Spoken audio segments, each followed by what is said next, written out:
Hello guys, welcome to AZKABA. Today we have an incredible story for you. What if Lily survived in hiding for 11 years while Dumbledore told the world she was dead? If you enjoy the video, please like and subscribe. Let's get into it. Chapter 1. The Living Dead. The cottage had no name. That was the first thing Lily had insisted on, back when Dumbledore's people had set it up. No name on the gate, no name on the deed, nothing that could be traced or romanticized or turned into a landmark. She'd watched what happened to places with names. Godric's Hollow had a name. Look what that got everyone. It sat at the edge of a village called Dornoch, in the Scottish Highlands, where the wind came off the firth in the mornings hard enough to make your eyes water. And the locals had learned long ago not to ask too many questions about the red-haired woman who bought her milk at the corner shop and her books by post, and who occasionally, on very still nights, made lights happen in her back garden that weren't quite candles. 11 years. Lily stood at the kitchen window with her coffee going cold in her hand and watched a red deer pick its way through the frost at the tree line. It was the 1st of August, but the Highlands didn't much care about the calendar. The morning was gray and sharp and entirely itself, and the deer moved with the kind of absolute confidence that comes from never having been told it was dead. She understood the deer. She'd spent 11 years becoming something like it. The cottage was small, but she'd made it dense, every shelf crammed, every surface useful. Bunches of dried herbs hung from the kitchen rafters, most of them ingredients, some of them just because she liked the smell. Her workbench along the north wall held 3 ongoing projects. A modified draft of Living Death she'd been refining for 2 years. A set of wandless warming charms she'd woven into the flagstone floor so she never had to think about the cold. And a half-finished letter she'd been writing to Remus Lupin for 6 months that she kept stopping because she didn't know how to say "I'm alive and I'm angry and I've missed you" without breaking something. She'd gotten very good at wandless magic. That hadn't been the plan. The plan had been the suppression charm Dumbledore's man Elphia's Doge had placed on her the night they'd moved her, meant to keep her magic contained so she couldn't be tracked. What they'd miscalculated was that suppression charms work by blocking the natural channel between intention and output. Most witches and wizards give up when that channel closes. They wait to have it removed. They comply. Lily had spent 6 months in white-knuckled fury and then started digging new channels. By the end of the 2nd year, she could light a fire without a wand. By the end of the 3rd, she could brew almost anything. By year 7, she'd worked out a method of casting that Dumbledore's people, had they known about it, would have found deeply alarming. Magic rooted not through the standard limbic intentional pathway, but through something older and rower that she'd found buried in 3 texts she'd ordered from a Muggle antiquarian who had no idea what he was selling. She wasn't showing off. She was surviving. There's a difference, though the line blurs when you're angry enough for long enough. The deer lifted its head, looked directly at her through the glass with those enormous dark eyes, and then walked calmly back into the trees. Lily watched it go. Then she looked down at her coffee, decided it wasn't worth reheating, and went to check the post. She almost missed it. That was the thing she thought about later, in the specific way you think about the moments that hinge everything. She almost missed it because the envelope was tucked between a wool catalog and a water bill, yellowish parchment going slightly translucent at the corners, sealed in green wax, addressed in emerald ink too. Miss H. Potter, the cupboard under the stairs, 4 Privet Drive, Little Winging, Surrey. She stood in the doorway of her cottage with the wool catalog in one hand, and this letter in the other for a very long time. Then she went inside, sat down at the kitchen table, and read the address again. The cupboard under the stairs. She knew that address. She knew what it meant.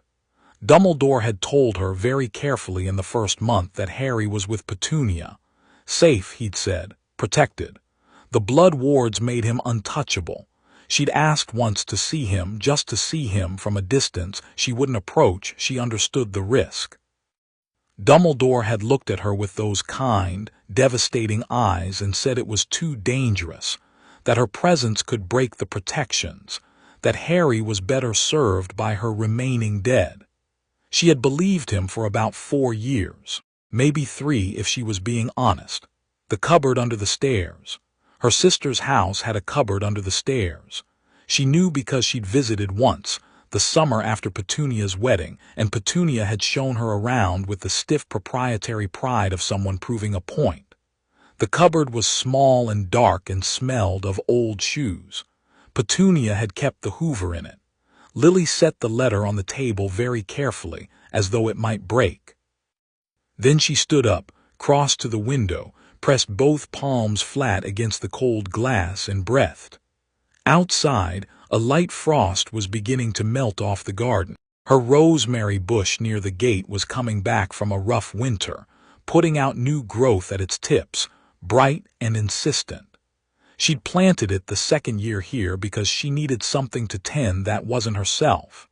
She breathed in through her nose and out through her mouth and did not let herself spiral, because spiraling was a luxury and she had work to do. The letter was real. She'd turned it over twice, checked the seal, genuine Hogwarts, that particular blend of old magic and institutional weight that you couldn't fake. It had a smell like parchment and lightning and centuries of accumulated intention. It was the real thing, which meant the enchantment that tracked magical children and sent these letters had done what it was designed to do. Found Harry James Potter at his place of primary residence and sent him his acceptance to Hogwarts School of Witchcraft and Wizardry. The cupboard under the stairs. She picked the letter up again. She turned it over.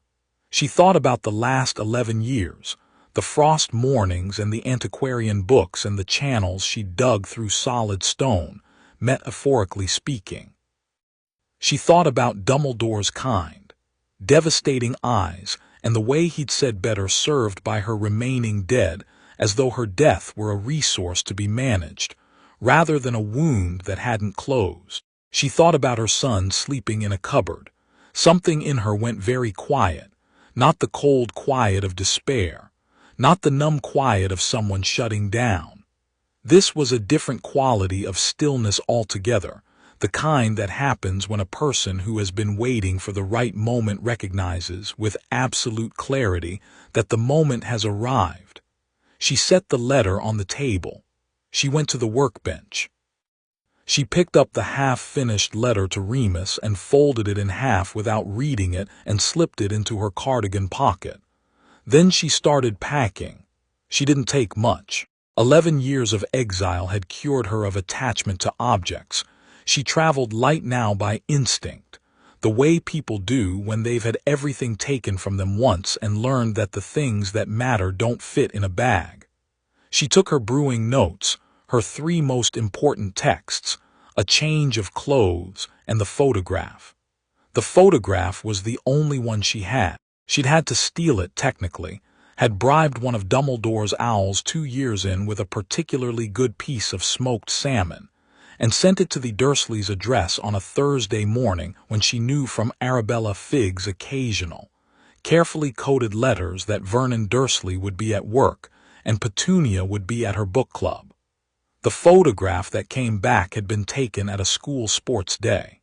Harry was 7. He was standing slightly apart from a cluster of other children, watching something off to the left with an expression of total focused attention that made her chest ache, because she'd seen it on James's face 100 times and on her own in the mirror, and it was his. It was entirely his, assembled from the 2 of them and then just left there, standing in a field in Surrey in shoes that were slightly too big.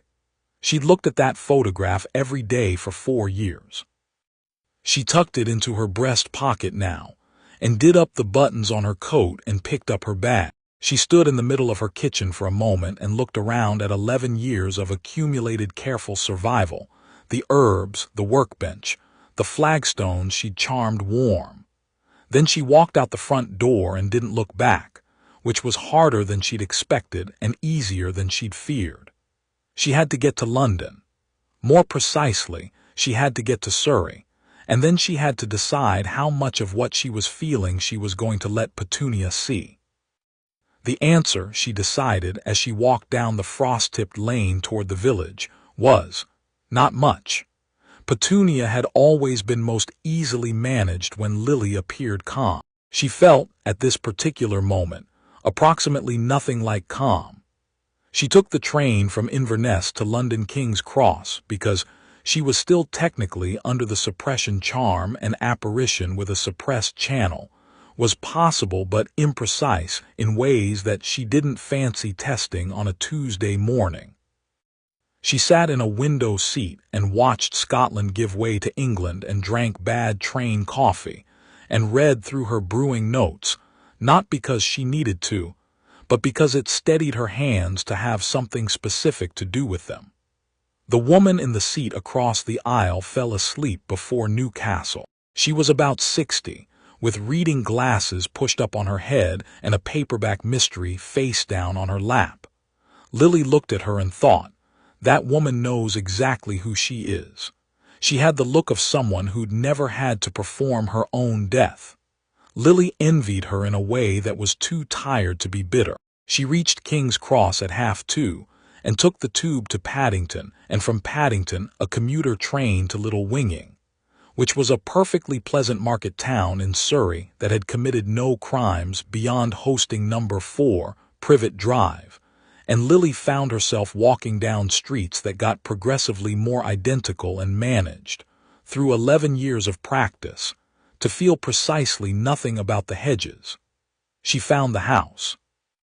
Of course she found it. She'd mapped it in her head so many times from Arabella's descriptions that she'd have known the green front door anywhere. She stood on the pavement across the street and looked at it. Net curtains, hanging baskets with geraniums, a car in the drive so polished it seemed to have opinions, everything in its place. She crossed the street, she rang the bell. There was a pause, then footsteps. Then Petunia opened the door, and for a moment they just looked at each other, and all of Lily's very careful management of her feelings wobbled dangerously. Petunia looked older, obviously, 11 years. But also drawn tight in a way she hadn't been before, braced against something that had never quite materialized, or perhaps had materialized constantly for 11 years in the form of a small boy who looked too much like his father and did things that couldn't be explained and slept in a cupboard. "Petunia," Lily said. Petunia went the color of old plaster, her hand clenched around the door frame. For a long moment she didn't say anything at all, and Lily could see her cycling rapidly through denial, through terror, through something more complicated than either, and then she said in a voice that was barely a whisper, "You're supposed to be dead." "I know," Lily said. "Can I come in?" Petunia stepped back. It wasn't quite an invitation. It was more the involuntary step of someone whose body makes a decision before their mind catches up. Lily walked in. The house smelled of furniture polish and something baking. The hallway was immaculate. There was a row of hooks by the door with 2 adult coats and 1 child's anorak, worn soft at the elbows, slightly too small, the sort of anorak that should have been replaced a size ago. Lily looked at it for exactly 1 second and then looked away. "Vernon's at work," Petunia said, closing the door. Her voice had gotten some of its stiffness back. "Dudley's at football." And Harry, Petunia's eyes went to a door beneath the staircase. It had a bolt on it. A bolt on a door that small from the outside. Lily looked at the bolt. She looked at Petunia. She didn't say anything because there was nothing in the English language proportionate to what she was feeling right now, and she was not going to cry in her sister's hallway. She was absolutely not going to do that. She walked to the door and drew the bolt and opened it. It was dark inside. There was a cot, not a bed, a child's cot that Harry had long since outgrown, a single bare bulb, a cardboard box of belongings so sparse she could have catalogued them in 30 seconds. The space smelled of old carpet and dust, and the faint, sweet chemical smell of the industrial cleaner Petunia had always used on her floors. Harry wasn't there, registered this distantly and then registered it properly and turned back to Petunia. "I said Dudley's at football," Petunia said. "Harry's with him, he has to watch." Lily closed the cupboard door. She leaned against it and crossed her arms and looked at her sister, and she supposed the look on her face was doing something because Petunia actually flinched. "How long," Lily said, "has he been sleeping in there?" "He's perfectly." Petunia. Silence. "Since he came to us," Petunia said. Lily nodded. She uncrossed her arms. She went to the kitchen because she needed to not be in that hallway looking at that door, and she stood at Petunia's kitchen window and looked out at a back garden that was as neat as the front and breathed. Petunia followed her in and stood in the doorway as though she hadn't decided yet whether she was in trouble, which Lily supposed was fair. "He gets food," Petunia said. "He goes to school. He's healthy. You put a bolt on his door." "He does things," Petunia said, and her voice cracked on the last word, went strange and high, all her composure pulling apart at the seam. "He makes things happen, Lily, things that aren't, he can't control it, he doesn't mean to, but it frightens Dudley, it frightens Vernon, I didn't know what else to do." "You could have called me," Lily said. "I thought you were dead." That hit. Lily accepted it, it was fair. "I'm taking him," she said. Petunia opened her mouth. "I'm not asking Toonie." Lily hadn't called her that in decades probably. "I'm telling you, he's mine, he was always mine. Whatever arrangement was made 11 years ago was made without my consent by people who didn't have the right to make it. I'm taking my son." She paused. "You can tell Vernon whatever you like. Tell him the freak situation has been resolved." Petunia flinched again. Then quietly, more quietly than Lily expected. "Is he safe? Where you're taking him?" Lily looked at her sister for a long moment. She saw it then, the fear, yes, but underneath it, buried under years of Vernon and propriety, and we don't do things like that in this family, something small and genuine. Petunia had never been able to love Harry. Lily believed that now. But she wasn't entirely sure Petunia had never wished she could. "Yes," Lily said. "He's safe with me." Petunia nodded once and went to put the kettle on with the focused energy of someone who needs their hands to be doing something ordinary. She found Harry at the park adjacent to the football pitches, sitting on a bench outside the field with his knees up, and a library book open across them. He was watching the game with the peripheral attention of someone who'd learned to look interested without being invested. He was small for 10. She noted this with a kind of cold, precise grief. And his hair was doing exactly what James's hair had always done, a state of permanent, cheerful chaos that no amount of anything could fix. He wore glasses with a piece of tape around the bridge. He had a scar on his forehead in the shape of a lightning bolt. He looked up as she approached, the way you do when someone's footsteps stop near you, a quick automatic assessment entirely unsuspicious. His eyes were her eyes. She'd known that from the photograph, but knowing it and seeing it were different, and it was quite extraordinarily difficult to breathe for a moment. "Hello," he said, polite and slightly cautious, the way children are with adults they don't know. Lily sat down on the bench. Not too close. She didn't want to frighten him. She put a small distance between them and said, "Harry." He went very still, not frightened still, listening still. He looked at her face, and she watched him doing what she sometimes did herself, that rapid internal cataloging of a new thing, deciding what it was and whether it was safe. She started and then stopped, because what was she? She was his mother who he'd been told was dead. She was a woman he'd never met. She was both these things simultaneously, and she didn't know which one to lead with. "I'm Lily," she said. "I'm your mum." The silence lasted 6 seconds. She counted. "My mum died," Harry said. His voice was very even, the voice of someone who'd been told a fact repeatedly until it became a wall. "In a car crash." "You know that's not true," she said gently. "You know what you are, Harry, what you can do. There wasn't a car crash." Another silence. Longer, on the pitch someone scored and the children cheered, and Harry didn't look at them. "You're really her," he said finally, not a question, an observation in the tentative voice of someone who's learned to be careful about hoping for things. "Yes." "You didn't, they said you died." "I know, I'll explain everything, all of it, I promise." She held his gaze steadily. "But I wanted to meet you first before any of the explaining. I wanted you to know I'm real." She paused. "Is that all right?" Harry looked at her for a long, considering moment. Then he turned back to the pitch and said very quietly, "I always thought when things happened, the magic things, I thought someone should be seeing this, someone who'd understand it." He paused. "I didn't let myself think it was you. I didn't think that was allowed." She didn't trust herself to speak for a moment. "It's allowed," she managed. He looked back at her. Then he closed his library book, and something in his face, that careful, self-sufficient composure that had clearly been assembled with great effort over a long time, cracked just slightly at one edge. Not much. Just enough to let something younger through. "Okay," he said. She took him from Privet Drive that evening. He didn't have much.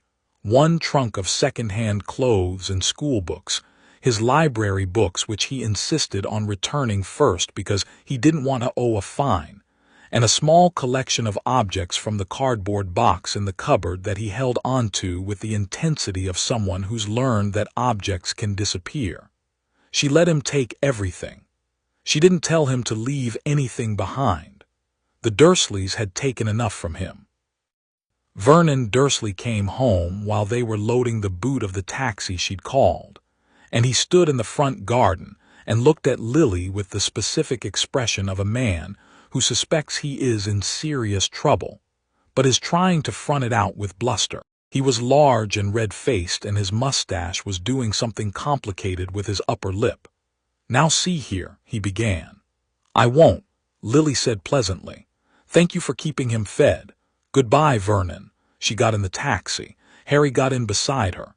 She closed the door and didn't watch the house get smaller through the rear window because there was nothing in that window she wanted to keep. Harry sat beside her with his hands in his lap and looked out his own window at the evening streets going by. After a few minutes he said, "Where are we going?" "Scotland for now. I have a cottage there. It's small, but it's comfortable. We'll sort the rest out. There's quite a lot to sort. But tonight, Scotland." He nodded as though Scotland and tonight were perfectly sensible things. She suspected he'd learned to accept rapid changes in circumstance without making a fuss, and she filed that under things to be furious about later. "The letter came," he said. "The Hogwarts one." "I know, that's why I came." He looked at her sideways. Something slightly complicated moved through his expression. "You didn't come before." Number, she didn't hedge it. He deserved the truth, or as much of it as she could give him tonight without breaking the car. "I couldn't. And then I could, and I chose to wait for the wrong reasons. And then the letter came and I was done waiting." She paused. "I'm sorry, Harry, for all of it, for the time I wasn't there." He was quiet for a moment. Then, "What wrong reasons?" She almost smiled. Of course he'd caught that. "I thought for a while that it was safer for you not to know I was alive. That knowing would complicate things, that it was better if the world kept thinking I was dead." She paused again. "I was wrong. Someone else's logic got into my head and I let it stay too long. It happens. It won't happen again." Harry considered this with an expression of remarkable seriousness for a 10-year-old sitting in a taxi heading to King's Cross at 7 in the evening. Then he said, "The person who told you to stay dead, was it Dumbledore?" She looked at him. "Arabella Figg talks in her sleep," he said, "or she does when she doesn't know I'm still up." Lily breathed out very slowly through her nose. Arabella. She'd wondered occasionally whether Arabella knew more than she let on. Apparently yes. "Yes," she said, "it was Dumbledore." Harry nodded as though confirming a theory. Then he looked back out the window and said with remarkable composure, "Are we going to do something about that?" "Yes," she said. "We absolutely are." They got to King's Cross with 20 minutes to spare before the last train north, which was not a lot of time but was enough. Harry bought a sandwich from the station shop, and ate it on the platform with the focused dedication of someone who doesn't take meals for granted, which sharpened every feeling she was already managing and added several new ones. They found seats in a quiet carriage.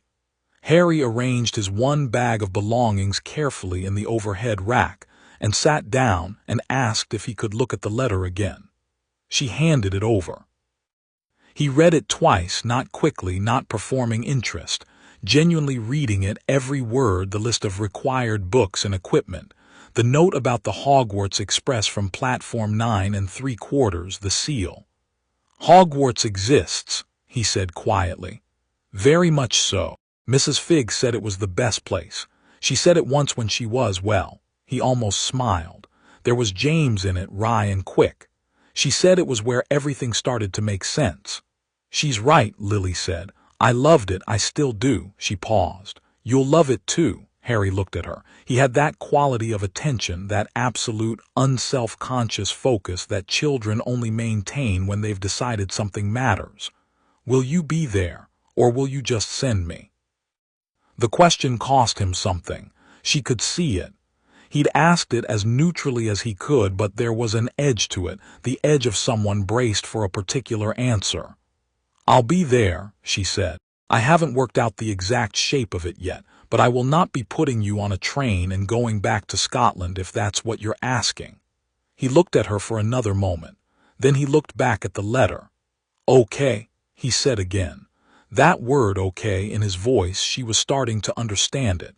It was his version of exhaling. It was what he said when something he hadn't let himself want had turned out to be real. The train began to move.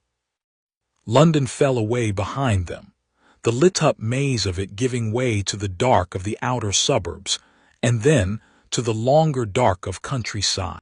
Harry fell asleep somewhere around Peterborough, his head tipping sideways against the window, his hand still loosely holding the Hogwarts letter.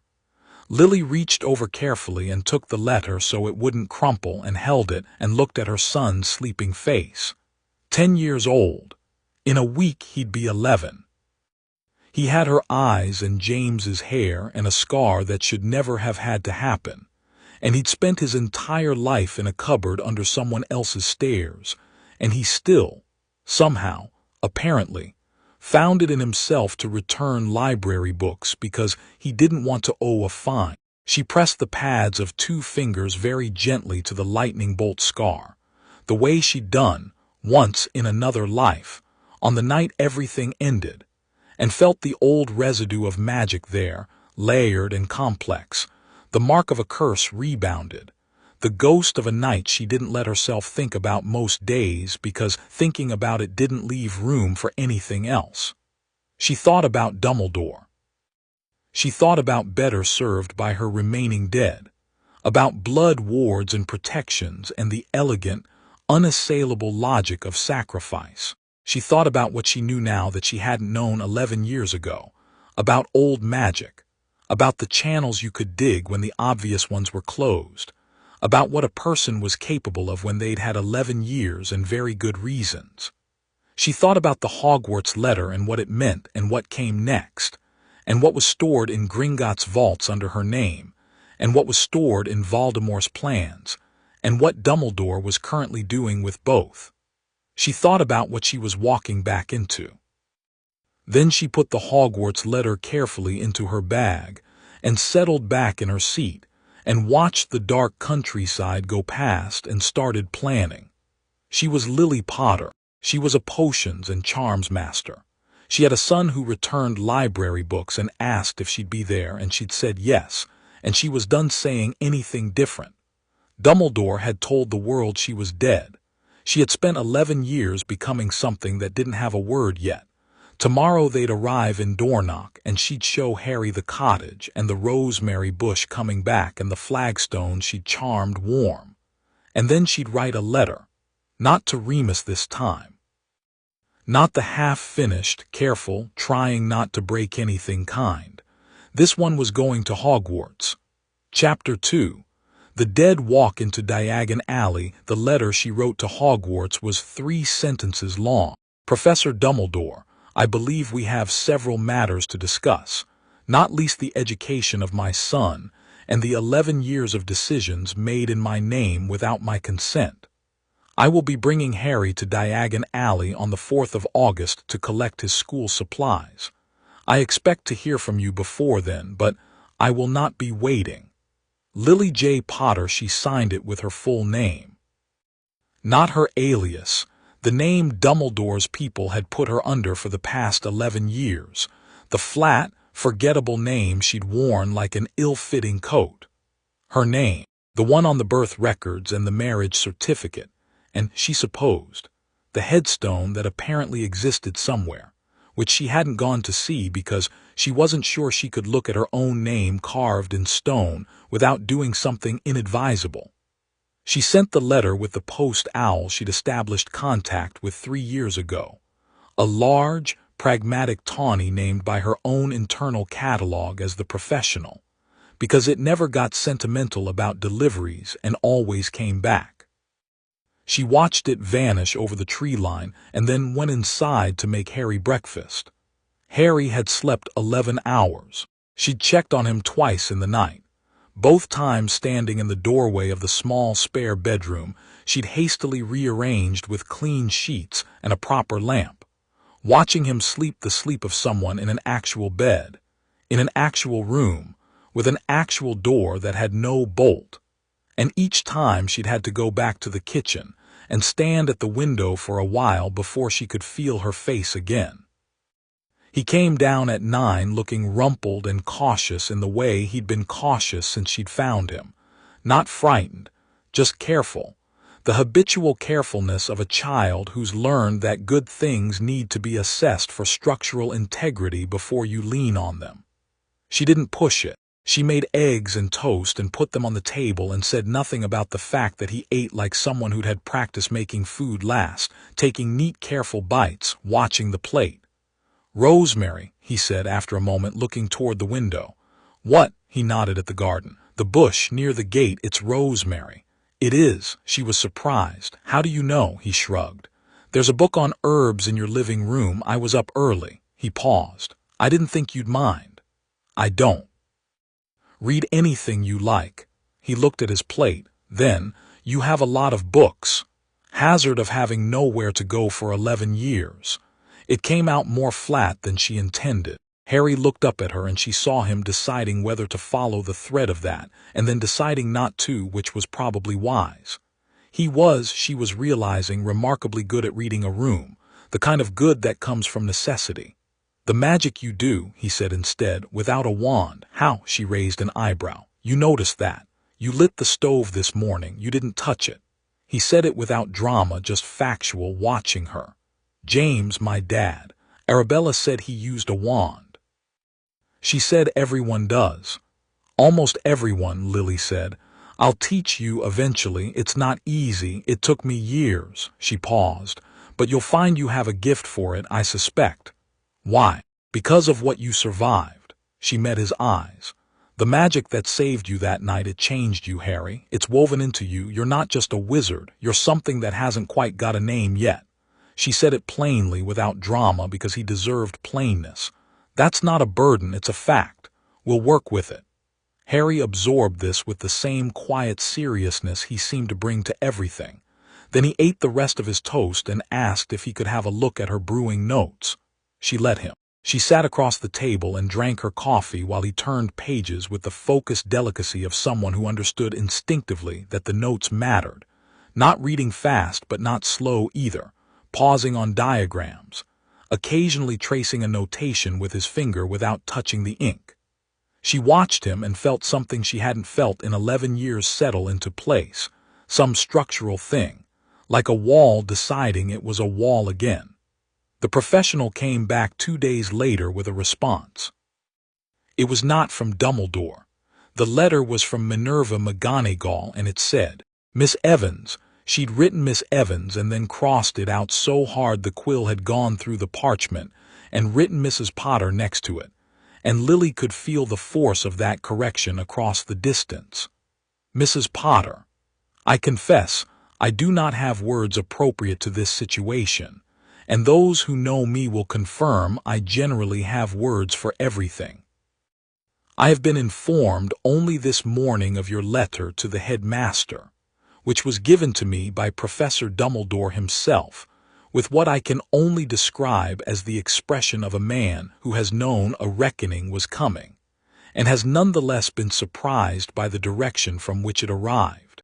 I am writing to you directly because I have several things to say that cannot be said through the headmaster, and because I find that I am extremely angry and require an outlet for that anger that is not the man currently sitting in the office above mine. I had a conversation with Arabella Figg 4 years ago in which she said something I found troubling, and which I followed up on only obliquely and not nearly firmly enough. I want you to know that. I want you to know that I suspected something and did not push hard enough, and whatever you think of me for it, I am thinking worse of myself. Come to Diagon Alley. I will meet you there. If the headmaster chooses to attend, that will be his decision, but I will be there regardless. Yours, Minerva McGonagall. P.S. Does the boy have everything he needs? I assume not. I have taken the liberty of arranging a Gringotts introduction at 11 o'clock on the 4th. Lily read the letter twice. Then she set it on the table and pressed her fingers to her mouth for a moment and breathed, because the letter had the quality of something genuinely human in it, and she hadn't been prepared for that. She wrote back, "He doesn't have what he needs yet. He will. Thank you, Minerva. I have missed you." They arrived in London on the 3rd of August and took a room at the Leaky Cauldron. She wore her hair up and kept her coat on and used the alias for the booking because she wasn't ready, not quite, not yet, to walk into the wizarding world as herself with no preparation. She needed one night. One night to feel the shape of the place again, to sit in the corner of the pub with Harry and a bowl of stew each, and let herself hear the particular texture of magical conversation around her.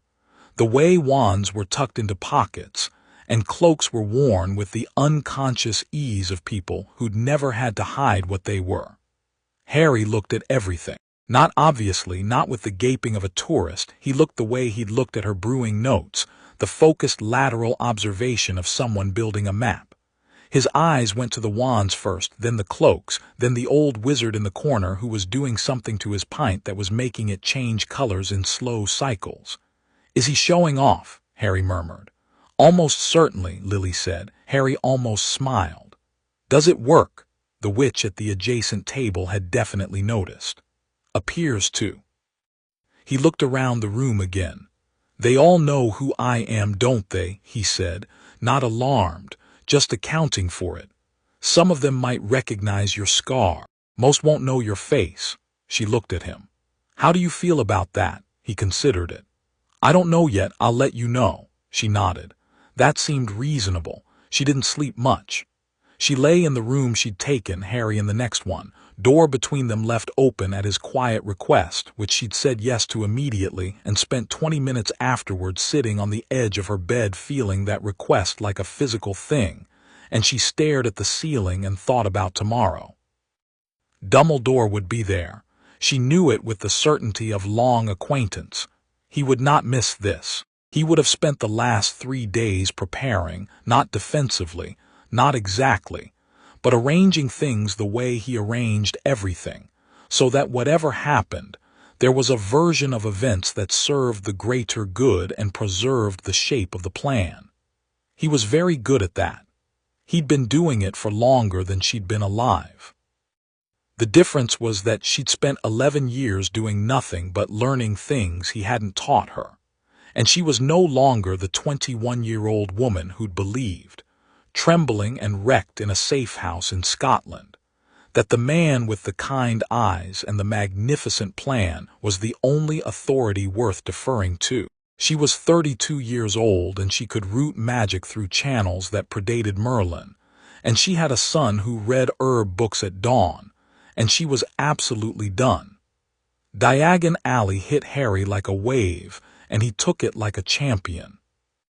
They came through the Leaky Cauldron's back entrance at 11:15, Lily tapping the bricks with her bare hand rather than a wand, feeling the familiar responsive shiver of the enchantment, and the alley opened up in all its layered, chaotic, entirely itself glory.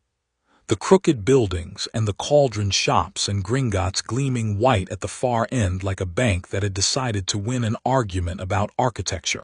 The smells hit first, that specific Diagon Alley blend of parchment and potion ingredients and the slight ozone tang of background magic. Harry stopped walking for exactly 3 seconds, taking it in, and then kept moving because stopping felt like flinching, and Harry, she was learning, didn't flinch. Gringotts first, she said. Right. He was looking at the window of flourish and blots as they passed. Can we, on the way back? Right.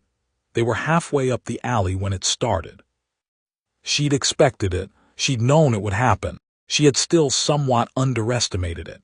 Because knowing intellectually that the wizarding world thought you were dead was different from walking through a crowd of people who thought you were dead and watching their faces when they registered you.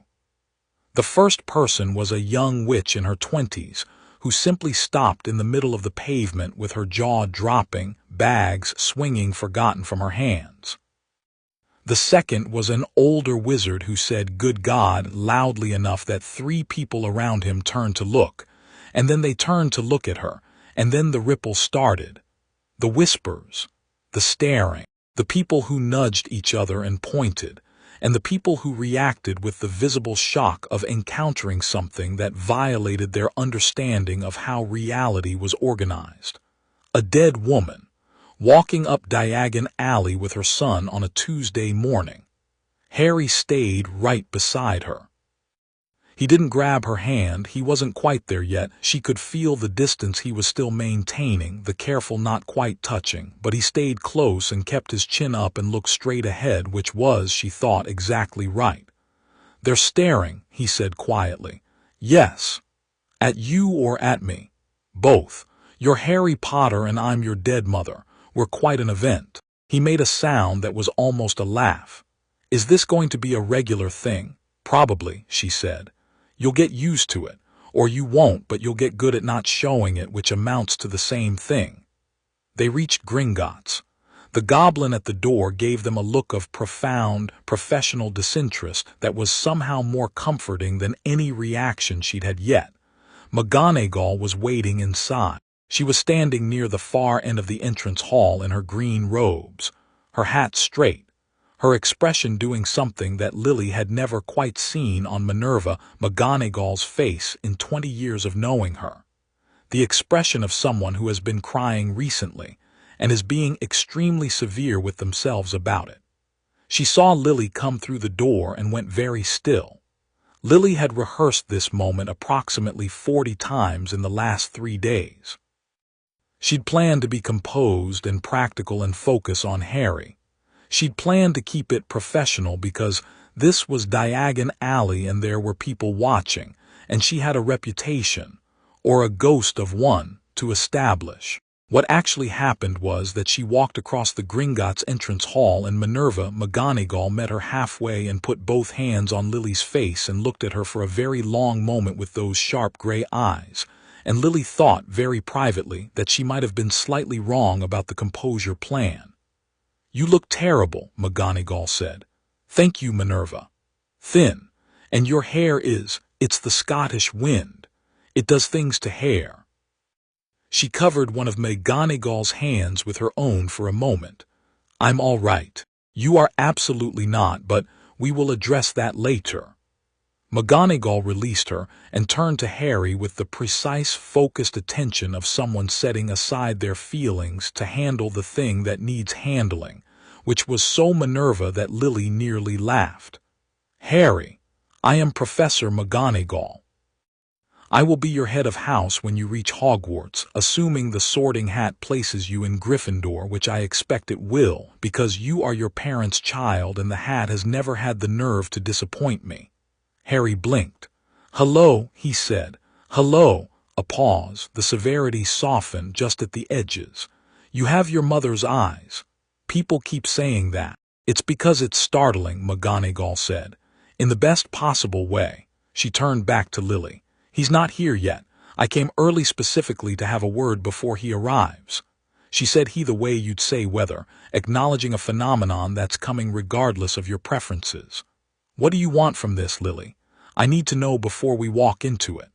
Lily thought about it. She'd been thinking about it for 4 days on trains and in sleepless beds and over cold coffee. I want Harry in school, safe, with whatever he needs.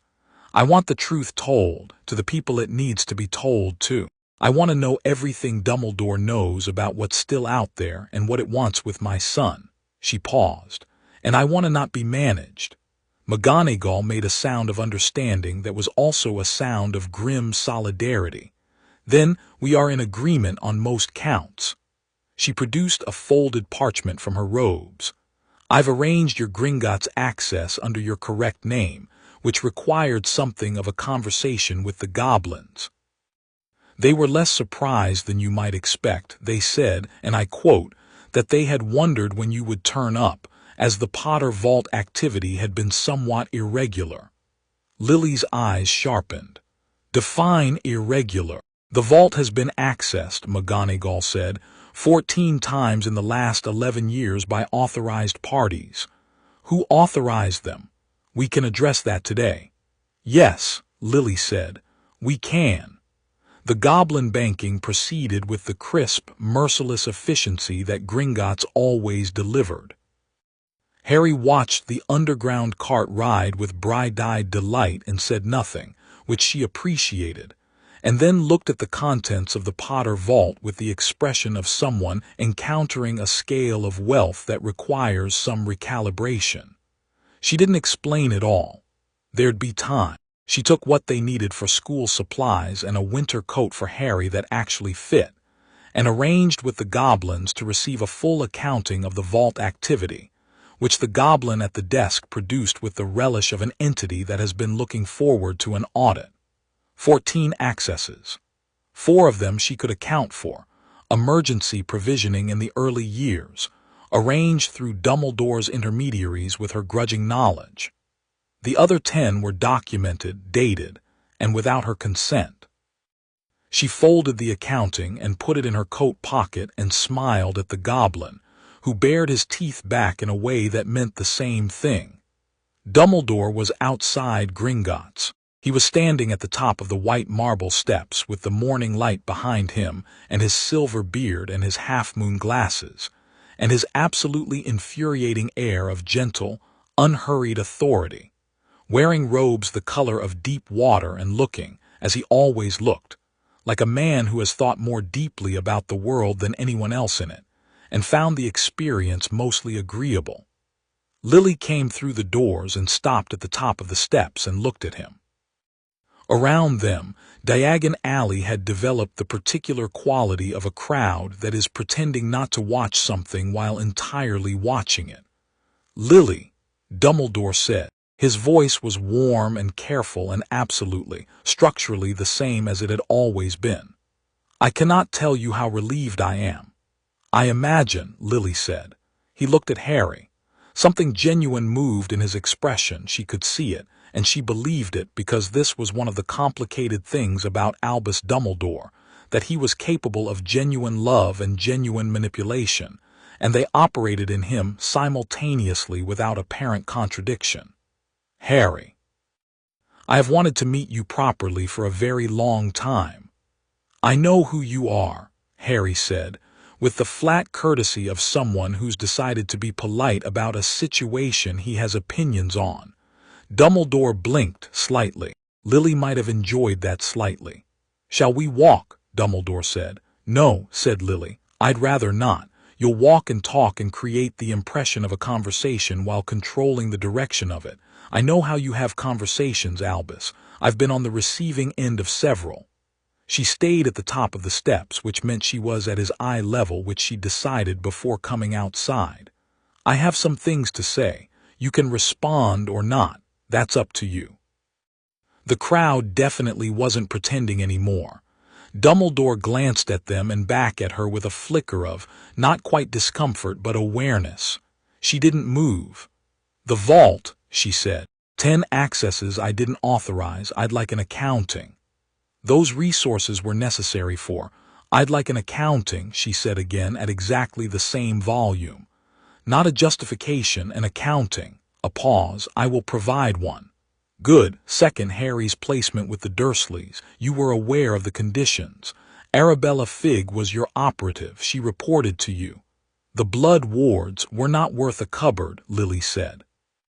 Were not worth 11 years of a child sleeping in a space smaller than most people's bathrooms. Were not worth whatever advantage you calculated came from Harry arriving at Hogwarts knowing nothing about who he is and what he can do. Her voice stayed level. It took considerable effort. You made a calculation, Albus. I understand why. I even understand the logic, but I want you to hear me say clearly in front of everyone standing in this alley that it was wrong. The silence had weight. Dumbledore looked at her over his glasses for a long moment. Then he said quietly, "Yes. I believe you are right." She hadn't expected that. She kept her face exactly as it was. Third, I want to know about Voldemort, what you know, what's left of him, where and what the current situation is. Not a summary, everything. That, Dumbledore said, will require a somewhat longer conversation. I'm aware we'll have it. She looked at him steadily. I'm not your enemy, Albus. I want you to understand that. I'm not here to undo everything. I'm here because my son is about to walk into a war he didn't start, and I intend to make sure that when it finds him, he is ready for it. I intend to help him be ready for it. A beat. Whether or not you are useful to that project is entirely up to you. McGonagall, standing just behind Lily's left shoulder, said nothing. But Lily heard the quality of her silence, and it was deeply satisfied. Dumbledore looked at Lily for a long moment, and she looked back, and she'd been right about one thing. He was surprised. Not alarmed, not threatened, surprised. The surprise of a man who had thought he knew what this conversation would be and found the reality somewhat different from his model. He was reassessing. She could see it. Good, let him reassess. I think, he said finally, that a conversation is very much in order, and I think I owe you one, Lily. Several, in fact. He paused. I find that I am very glad you are alive. I know, she said. That's the part that makes this complicated. She stepped aside. Now, we're going to collect my son's school supplies, and you are welcome to join us or not. Harry needs robes and a wand and books, and he has not been in a wand shop before, which I am looking forward to enormously. The rest can wait an hour. She went down the steps.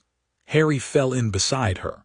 After a moment she heard Dumbledore's footsteps and McGonagall's following, Madame Malkin's first. Harry stood on the stool with his arms out while the robes were measured and pinned, and the witch measuring him kept glancing at his scar with the trained restraint of someone exercising enormous professional willpower. Harry ignored it with grace. There was a boy being fitted on the other stool, blond, upright, with the unconscious authority of someone who's always had enough, who introduced himself as Draco Malfoy with the air of someone offering a gift. Harry said, "Harry Potter." Draco Malfoy's eyes went to the scar, then to Lily behind him, with an expression that rearranged itself very rapidly when he registered who she was. He clearly knew exactly who she was. His mother, shopping nearby, went slightly rigid. "Your mother is," Draco started. "Alive, yes," Harry said. "It came as a surprise to us too." Lily pressed her knuckles briefly to her mouth. Narcissa Malfoy swept over with the practiced ease of someone whose composure is structural rather than emotional. She was beautiful and cold and very, very careful. "Lily Potter," she said, in a tone that was perfectly modulated to express the absolute minimum possible surprise. "The rumors are already traveling." "They generally do," Lily said. "Hello, Narcissa. I heard you were dead." "Yes, I've been having that conversation all morning." She picked up a fold of robe fabric from the display and assessed its quality with the abstracted manner of someone doing two things at once. "Tell your husband I said hello, and that I've had 11 years to think about all sorts of things." Narcissa absorbed this. Something precise and measuring moved through her eyes. "Of course," she said smoothly and returned to her son, who was watching Harry with an expression too complicated for 11 years old. Harry watched Draco back with calm assessment. "Friend of yours," he murmured to Lily. "Complicated history," she said quietly. "Everything here seems complicated." "Yes, but the complicated parts are the interesting parts. You'll learn." Ollivander's was dim and dusty and smelled of something she'd always thought was sawdust and time. And Mr. Ollivander materialized from the back the way he always did, like something that had been part of the shop for so long it had learned to move with it. He looked at Lily first, with those pale eyes that held the particular quality of a man who catalogued everything and forgot nothing. "Lily Potter," he said. 10¼ inches, willow, excellent for charm work. I wondered. He said it the way you'd say, "I expected you'd be back eventually.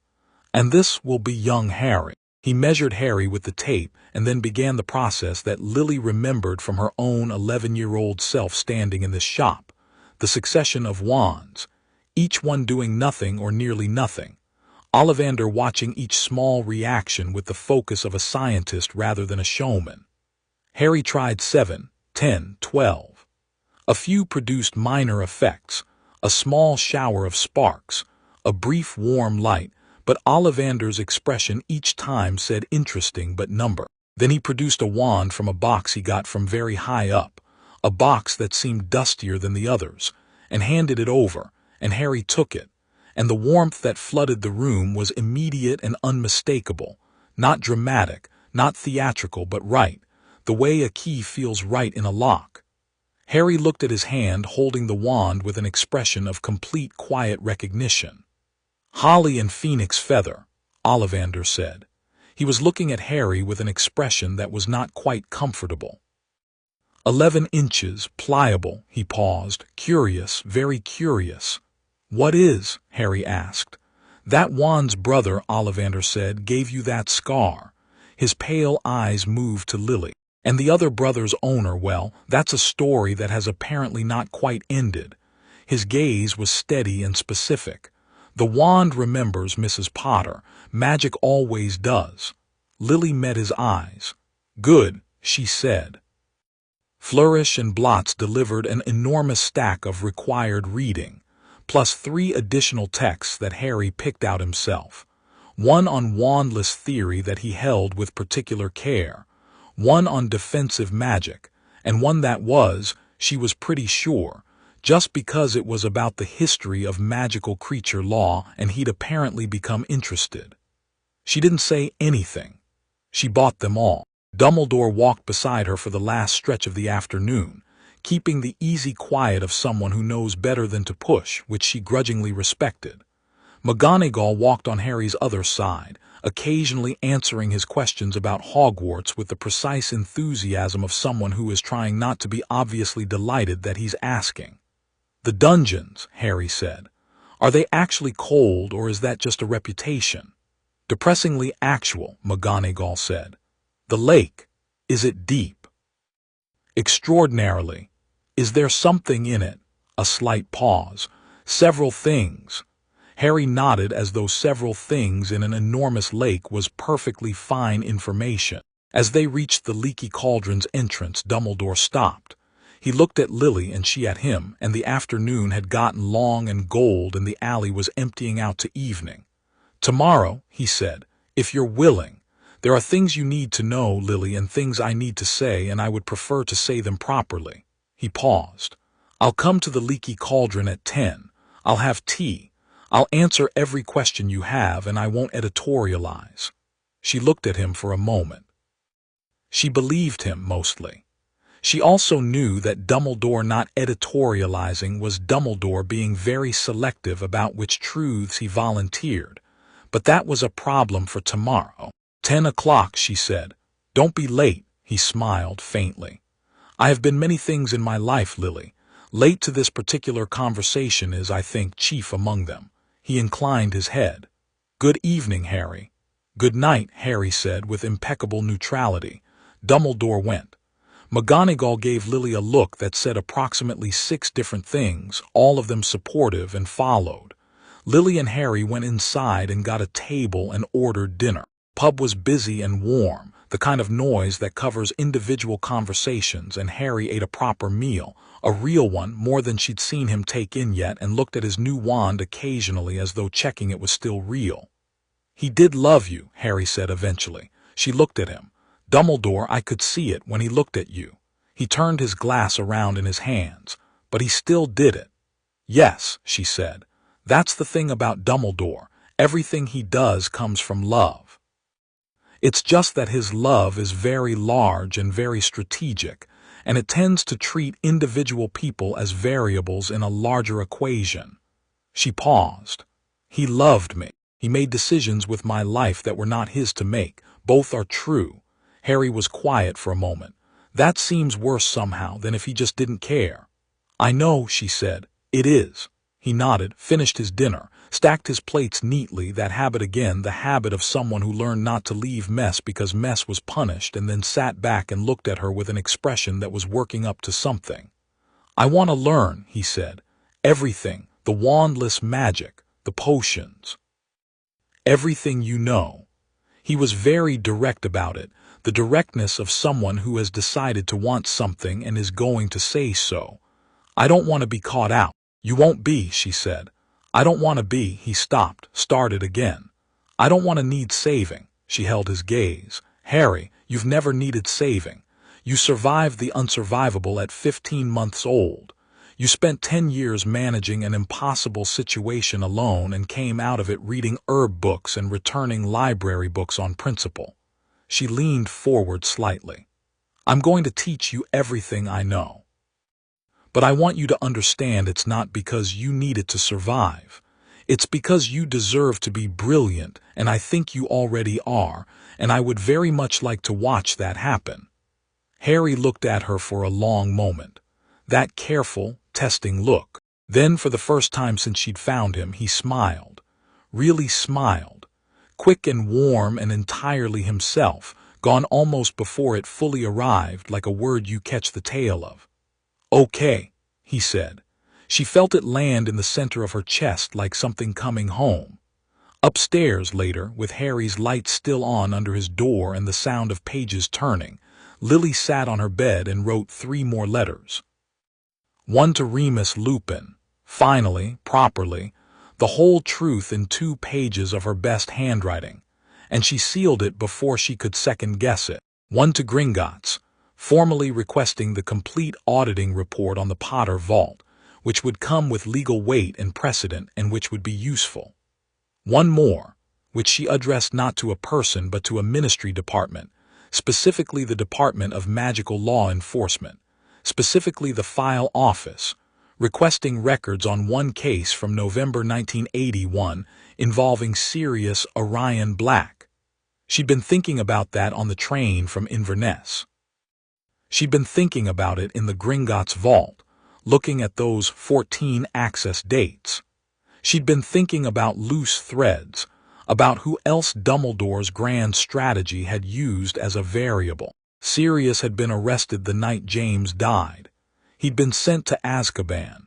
She'd been told in the first months of her exile that this was because he'd betrayed the Potters to Voldemort because he'd been the secret keeper, and then she'd been told not to dwell on it. It was a painful subject. The trial had been. She stopped.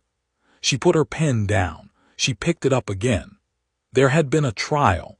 Obviously there had been a trial. He'd been sentenced. They didn't just. She opened her last text, the one on wizarding law she'd been using for reference, and turned to the section on criminal proceedings. She read for 40 minutes. Then she sat very still, looking at the wall. She picked up her letter to the Department of Magical Law Enforcement and looked at it for a moment. Then she added a second request to the letter. "I would like to review the complete trial transcripts for the case of Sirius Orion Black, November 1981. If no such transcripts exist, I would like that confirmed in writing." She sealed it. She sat back. She looked at the ceiling. Through the wall, Harry's pages were still turning. She thought about Sirius Black in Azkaban, if he was still there, if he was still Sirius in there. which 11 years of Dementors was not guaranteed to leave intact, and she thought about 11 years of Dumbledore's calculations, and she thought about variables. She thought about how many threads there were to pull. She was not afraid of the pulling. She had been patient for 11 years, and it had gotten her a son in a cupboard and a vault she hadn't controlled. She was done with patience as a primary strategy. Tomorrow, Dumbledore and tea, and the things she needed to know. Hogwarts in 3 weeks. Whatever was waiting inside it, Quirrell's strange reported illness, the heavily guarded corridor, the whispers she'd caught today in the alley about something moved from Gringotts. She put those pieces together before she walked through the castle gates. She wasn't going in blind. She'd never go in blind again. She turned off her lamp and lay in the dark and listened to her son turn pages and planned. Chapter 3. 9 3/4 truths. Dumbledore arrived at 10:05, which was close enough to punctual that Lily didn't comment on it. He settled into the chair across from her with the ease of a man who makes himself at home everywhere without appearing to try, ordered tea from the barmaid with a specific request about the temperature, and then folded his hands on the table and looked at her. "You've been busy," he said. "I sent 3 letters," Lily said. "That's not busy, that's efficient." The one to Gringotts was efficient. The one to Remus I expected. The one to the Department of Magical Law Enforcement, he paused, just a fraction. That one tells me you've already found the thread I expected you to find. There was no trial, she said, not a question. Dumbledore looked at her over his glasses. No, he said, there was not. The word landed in the quiet of the morning pub the way a stone lands in still water, and Lily watched the ripples and did not let herself react, because if she reacted she would not be able to continue this conversation with any productive degree of control. Sirius Black, she said, was put in Azkaban without a trial, 11 years ago. Yes. You knew. I was aware, yes. She looked at him. The morning light came through the leaky cauldron's grimy windows and lay across the table between them, and she looked at this man who had been her mentor and her protector and the architect of the longest and most comprehensive wrong that had ever been done to her family, and she thought about what she wanted to say and chose, very carefully, the most useful version of it. "Why?" she said. Dumbledore was quiet for a moment. He poured his tea. He looked at it. Because in November of 1981 the wizarding world was in a state of chaos and grief and desperate, clinging relief, and because the official account, Sirius Black, traitor, murderer, apprehended, gave that chaos a shape, a narrative, a villain to contain all the fear, and because he stopped, because I believed he was guilty, initially, there were reasons to believe it. And by the time those reasons had become complicated, the machinery of Azkaban had closed around him and the war was over, and I made a calculation. You made a calculation, she said. I told myself that the greater danger had passed. That Sirius was. He paused again, with the particular quality of a man choosing words he knows are inadequate. That a trial would resurface questions I needed not to be resurfaced. About Peter Pettigrew. About the secret keeper arrangement, about certain decisions made in the last months of the war. He looked at her directly. About you. The silence between them had weight and texture. You couldn't have a trial for Sirius, she said slowly, without someone asking how the secret keeper died in a street full of muggles and left nothing but a finger, and then someone might have asked who else knew about the secret keeper switch. And then someone might have found the paper trail and found your name on it, and found you'd known I was alive. It was considerably more complicated than, was that the shape of it or not? A long pause. Broadly, yes. She picked up her own tea. She drank it. She set it down. Albus, she said, I want you to hear this. Sirius Black has been in Azkaban for 11 years. You know what Azkaban does to people. You know what the Dementors do. He has been in there alone for 11 years for something he didn't do, and you knew, and you did not do anything about it because it was inconvenient. That is a reduction of, I know it's a reduction. I'm not interested in the full complexity right now. I'm interested in whether you understand what I'm saying." She held his gaze. "Do you?" Another pause, longer this time. When Dumbledore spoke again, his voice was quieter. "Yes, Lily, I understand what you're saying." "Good." She set her cup down. "Then here's what happens next. I'm going to formally request a review of the Black case through the Department of Magical Law Enforcement. I have witnesses who can testify to his character, and I have evidence questions that were never asked at a trial that never happened.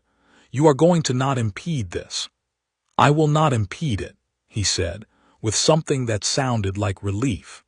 The relief of a man who has been carrying something heavy and has been told he can put it down. She'd expected resistance. The lack of it recalibrated her slightly. She filed it. "Now," she said, "tell me about the third-floor corridor."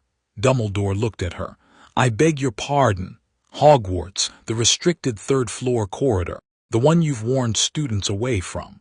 The one connected, I strongly suspect, to whatever was moved from Gringotts Vault 713 in July." She watched his face. "I heard 4 separate conversations in Diagon Alley yesterday. I'm good at listening in crowds. What did you move, and why is it at Hogwarts, and what does Professor Quirrell have to do with it?" The quality of the silence changed. Dumbledore looked at her with an expression she hadn't seen from him before, the expression of someone recalculating not what to say but who they're talking to, which was, she supposed, fair. She wasn't who she'd been. "The Philosopher's Stone," he said. She'd suspected something of that magnitude. Still, hearing the words arranged in that order produced a specific sensation in her chest. "Flamel Stone," she said. "Nicholas agreed to move it, for safekeeping. I constructed a series of protections, inside a school. The enchantments are inside a school full of children," she said, "including my son, who is, as best I can tell from everything you've told me and everything I've worked out myself, currently the primary obstacle between Voldemort's continued non-existence and his return to a body. You have put the one object most likely to facilitate that return in the same building as the boy most likely to be targeted by the person trying to retrieve it." She paused. "I want you to tell me the reasoning." Slowly, Dumbledore explained. He laid it out: the vault break-in, Quirrell's growing strangeness, the decision to move the stone somewhere it could be protected by more than Gringotts security, the enchantments placed by Dumbledore himself and by most of the senior staff. He talked about Quirrell's suspected possession, about Voldemort's diminished state, about the particular quality of protection that Hogwarts offered. She listened. She asked 3 questions, sharp and specific, and he answered all of them. When he was done, she sat back and looked at the table for a moment. "You built a gauntlet," she said, "inside the school, challenges the stone's protector would have to get through. To delay, you built a gauntlet that a sufficiently determined and talented student could get through," she said. "That's not a coincidence, is it? You built it so that if someone had to get through it, that someone could." Dumbledore was quiet. "You built it for Harry," she said. "You've been building everything for Harry. This whole year is designed to be his first trial. The stone is bait and the gauntlet is a test, and you've positioned my 11-year-old son to be the one who walks into it." She kept her voice level. "It took everything. Tell me I'm wrong." "You are not entirely wrong," Dumbledore said quietly. "Though the intent was never to put him in danger, the intent doesn't change the design." She stood up. She needed to be standing. "Here's what's going to change, Albus. I'm going to Hogwarts, not visiting, not as a parent. I'm going to Hogwarts as a member of staff, and I'm going to be there every day of that year. And if whatever is wearing Quirrell's face makes a move toward my son or toward that stone, I will handle it. Not Harry. Me." She looked at him steadily. "I have skills I did not have 11 years ago. I'm not asking for your blessing. I'm telling you what's going to happen." Dumbledore looked at her for a long moment. "Potions is currently occupied by Severus," he said. "I know. I'll take charms. Flitwick has been asking for a deputy for years. I know because he wrote to me, well, to my alias, twice in the last 4 years about a paper I published under an assumed name on non-verbal charm theory. He doesn't know it was me. That situation is easily resolved. She picked up her coat. Do you have any objections? Another pause. No, he said. I think number no objections. She paused. She looked at him, at this man who was not a villain and was not a hero and who had done profound damage out of love and calculation, and she said, I'm not doing this to punish you. I want you to know that. I'm doing this because my son deserves to have someone in his corner who isn't running a strategy. Dumbledore's expression shifted into something she didn't have a clean word for. He has always had someone in his corner, he said quietly, even when it didn't look like it. I know, she said, but from now on he has me, and that's different. She left the coins for both teas on the table and walked out. Harry was in the alley outside the leaky cauldron with a worn paperback open in his lap, sitting on a low wall in the morning sun with the abstracted ease of someone who can read anywhere. He'd gotten good at finding pockets of ordinary and extraordinary places. She suspected he'd been doing it his whole life. He looked up when she came out, reading her face the way he did, quick and accurate. How did it go? Well, she said. Complicated, but well. She sat beside him on the wall. Sirius Black. Do you know the name? Harry thought. Arabella mentioned him once. She said he was your friend.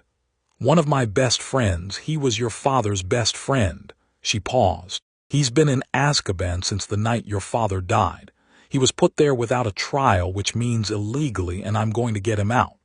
She said it plainly, the way she'd been trying to say everything, no softening, no managing, just the facts. It may take time. These things move slowly through the ministry, but I want you to know it's happening. Harry was quiet for a moment. Did he do it, what they said he did? Number, I don't believe he did. She looked at her hands. I knew Sirius. I knew him as well as I've known almost anyone. He was reckless and occasionally infuriating and absolutely loyal to the people he loved. If he'd betrayed your father, he'd have had to stop being himself to do it. And you can't fake being yourself for that long. She paused. That's not evidence. It won't hold up at a hearing, but it's where I'm starting from. Harry nodded. Then, what was he like, my dad? She looked at him. She'd been waiting for this question without knowing she'd been waiting for it. Exactly like you, she said. And nothing like you. He was loud where you're quiet. He never met a situation he couldn't complicate. He had this absolute certainty that things would work out, which was incredibly irritating when things weren't working out and absolutely necessary when they weren't. She paused. He would have thought you were brilliant. He would have been impossible about it, actually. He would have told everyone he met repeatedly. Harry looked at his book. His jaw worked slightly. Good, he said, very quietly. She put her hand over his briefly. He let her.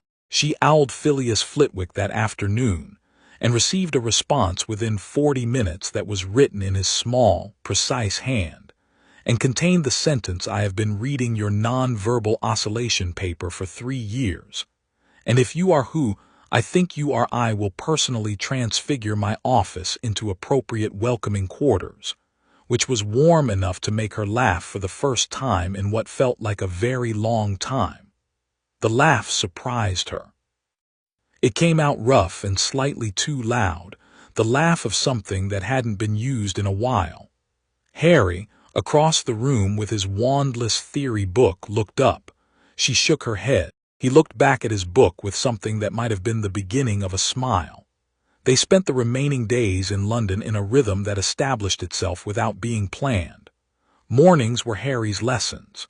She started him on the wandless theory not because she expected him to master it quickly, but because she wanted him to understand the principle.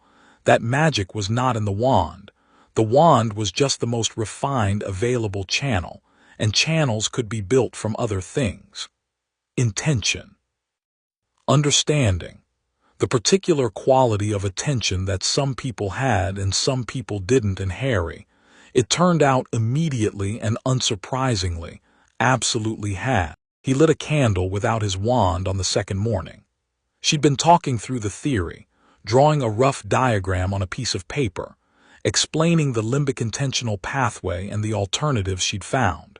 And she'd said try to feel where you reach from, not where you reach to, and she'd looked up, and the candle on the table between them was lit, small and steady, and Harry was looking at it with the expression of someone who has done an interesting thing and wants to do it again. Again, she said, keeping her voice carefully level. He did it again. She put the candle out and handed him her brewing notes and told him to read the first 40 pages and come back with questions. He came back with 11 questions, 8 of which were genuinely good and 3 of which were extraordinary. And they talked about potions for 2 hours, and she discovered, in the precise way you discover things that reorient your understanding of a situation, that her son had not only inherited her aptitude for the subject, but had apparently been doing intuitive practical chemistry in the Dursleys' kitchen for years without knowing that's what he was doing. I used to adjust the recipes, he said casually, when she asked about his cooking experience. Aunt Petunia's cookbook was very rigid. I could tell when something needed more acid or less heat. She never noticed when I changed things. Lily looked at him. Harry, what? That is potions. That is exactly potions. He looked faintly pleased in the way of someone who'd thought a private skill wasn't worth mentioning. She also wrote to Remus. She'd sent the letter on the first night and hadn't heard back for 3 days, which she'd understood. 11 years was a lot to absorb in a letter, regardless of how thorough the letter was. When the response came, it was 2 pages in Remus's careful handwriting that was slightly shakier than she remembered. And the first sentence was, I have read your letter 4 times, and I am sitting on my kitchen floor, and I have been here for approximately 20 minutes, and the last sentence was, tell me when and where, and I will be there. She wrote back, Platform 9 3/4, September 1st. And Remus, I know about Sirius. We need to talk about that too. She didn't get a response before the 1st of September, but she hadn't expected one. Some things needed to be said in person. The morning of September 1st came in with low gray cloud and the particular organized chaos of King's Cross at peak rush hour. Lily moved through it with Harry at her side, and a trolley of luggage that included, now, a snowy owl Harry had selected from Aeolus with the focused deliberation of someone making an important decision. He'd named her Hedwig, out of a history of magic, which Lily found entirely characteristic. Hedwig sat in her cage on the trolley and looked at the crowds with sovereign indifference. They found the barrier between platforms 9 and 10, and Lily said, don't slow down. And they pushed straight through the solid wall together and came out onto platform 9 3/4 with its scarlet steam engine and its noise and its owls and its particular thick atmosphere of mingled excitement and anxiety. Harry stopped. He didn't gape. He'd been getting better at absorbing new environments without visible shock, but he stopped, and she stopped beside him and let him look for a moment. The Hogwarts Express sat at the platform like a promise made in iron, red and gleaming and enormous, and students were saying goodbye to parents all along its length, trunks being loaded and owls rattling their cages, and somewhere toward the front a pair of identical red-headed teenagers were doing something that had produced a small shower of purple sparks. Harry's eyes went to the twins, then to the engine, then to the train windows, already crowded with faces. It's real, he said. Very, she agreed. I mean, I knew it was going to be real, I know. She'd felt the same at 11. The specific reality of it, the way it hit you differently than imagination, even when the imagination had been accurate. They loaded the trunk onto the train and got Hedwig's cage secured, and when they came back onto the platform, she saw Remus before he saw her.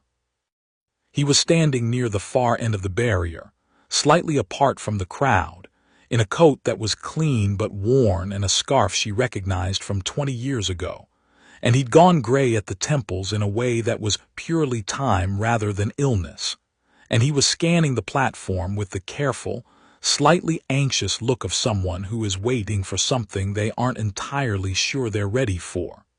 Then he saw her. He went absolutely still. The platform moved around him and he didn't move at all, and she crossed the distance between them and watched his face do things she'd only ever seen it do in moments of profound and overwhelming feeling, which Remus generally managed to keep extremely private. And then she was close enough and he said, in a voice that was almost nothing at all, "Lily." "Hello, Remus," she said. He put his arms around her. He was careful about it, the way he was careful about everything physical. He always had been. The particular carefulness of someone who's learned that his own body can be a danger, but he held on properly. And she held back. And it was 11 years in about 15 seconds, and neither of them said anything, because there wasn't anything to say that was the right size for it. When they pulled back, his eyes were very bright. He looked at Harry, who had watched this reunion with quiet attention. "You look exactly like James," Remus said. "Mum said that's the first thing everyone thinks," Harry said. "It's followed very quickly by noticing the eyes," Remus said, "which are entirely your mother's, so the overall impression is extremely disconcerting, in a good way." He extended his hand. "Remus Lupin, I was friends with your parents, both of them. If your mother hasn't told you yet, I should mention that I was less irritating than your father and significantly more studious, but he was more fun at parties, which he considered a sufficient counterargument to everything." Harry shook his hand. Something in his face relaxed slightly, the way it did when someone spoke to him directly without performing. "She's mentioned you. You're in the brewing notes." Remus looked at Lily. "You put me in your brewing notes. A variation on the Wolfsbane is attributed to your methodology. It's a technical citation." "I'm professionally cited in Lily Potter's personal research notes," he said, with the first smile she'd seen on him, small and warm. James would have been absolutely insufferable about that. The train whistle gave a single warning blast. Around them, parents started moving. Lily turned to Harry. She'd thought about this moment, specifically, what to say, how to say it, what was the right version of it that wasn't too much and wasn't too little. She'd composed and discarded about 4 speeches. What she actually said was, "I'm going to be there before you arrive. I've sorted something out. Don't worry about being alone." Harry looked at her steadily. "I wasn't worried about that. I know, but I wanted to say it anyway." Something moved through his face. "The Slytherins," he said. "Draco Malfoy was at Madame Malkin's. He'll be on this train. Almost certainly." "What do I do about him?" She thought about it. "Whatever you decide to do, he's his father's son, but fathers aren't destiny." "Make your own assessment." Harry nodded. Then, "The thing in the 3rd-floor corridor, you know about it." She looked at him. "I could tell from how you were at breakfast this morning," he said. "Something you know that I don't, this boy. There's something being kept safe at the school this year, something people might try to steal. I'm going to make sure that doesn't happen. It's not your problem to solve. That's the thing I want you to understand. You're going to Hogwarts to learn, not to solve problems adults should be solving." He held her gaze for a moment. "But if it becomes my problem, then you come to me immediately, not after, immediately." "Okay." That word, that exhale. "Okay." She hugged him. He hugged her back. It had gotten easier over the last weeks, the touching, still tentative but present, real. She felt him breathe against her shoulder. "Go," she said. "Make friends, learn things, eat properly. I'll see you at Hogwarts." He pulled back, picked up his bag, and walked toward the train. At the door he turned back and looked at her, and she raised a hand, and he raised one back, and then he was gone inside. The train whistle blew. Steam billowed across the platform. Remus came to stand beside her. "He's remarkable," he said. "Yes," she said. "How are you?" She thought about the honest answer. "I'm about a week into the first thing I've actually wanted in 11 years, so I'm terrified and absolutely certain at the same time." She paused. "How are you?" He was quiet for a moment. The train began to move. They watched it go, the long scarlet length of it, windows crowded with faces, steam rolling back along the platform. "I've been managing," Remus said. I found out about Sirius from your letter. I don't know how to think about it yet. You don't have to have it sorted yet. He's been in there 11 years, Lily. I know. If he stopped, jaw working. I should have pushed. I should have asked more questions. I accepted it because he stopped again. Because I had lost everyone and I needed there to be a reason, a person to blame, and Sirius was the shape of it. Mooney. She used the old name gently, the way you'd use something old and still true. We all did. That's what the narrative was built to do. That's why it worked. He breathed out. We get him out. We get him out, she agreed. I've already started. The train was a small red point at the end of the platform now, going away into the gray morning. She watched it until it was gone, and then she turned away from the platform with the decisive efficiency of someone who has things to do and not very long to do them. I have to get to Hogwarts, she said. Phileas Flitwick is expecting me. I have a classroom to set up and a curriculum to write and a possessed defense teacher to watch. She paused. Do you want a job? Remus stared at her. I'm sorry. Dumbledore owes me several favors and I'm collecting them strategically. I could use someone with your defense knowledge and your knowledge of this specific situation. And frankly, Harry should have people around him at Hogwarts who he can trust. She looked at Remus. You're not just someone I trust. You're someone he'll come to trust. That matters. Remus was quiet for a moment. She could see him working through it, the practicality of it, the complication of being who he was in a school full of students, his own particular long experience of being told he was a liability in spaces he deserved to be in. The wolf, he said. Firebolts and whooping willows and a possessed professor, she said. I think we can manage a monthly complication. I've been working on a wolfsbane improvement. Actually, the standard formulation is unnecessarily rough on the system. I'd like a test subject who I trust. He looked at her for a long moment. Then he laughed, the laugh she remembered, slightly surprised by itself. 11 years of exile and you've been spending it improving wolfsbane and developing wandless casting and apparently becoming approximately invincible. I had time, she said mildly. Lily. Remus. Yes, he said. All right, yes, I'll come. She arrived at Hogwarts before the students did, which was the point. McGonagall met her at the gates with a set of keys and the brisk energy of someone who has been waiting to do this for a while. The castle was different, empty. Fuller, somehow, than it was with students in it.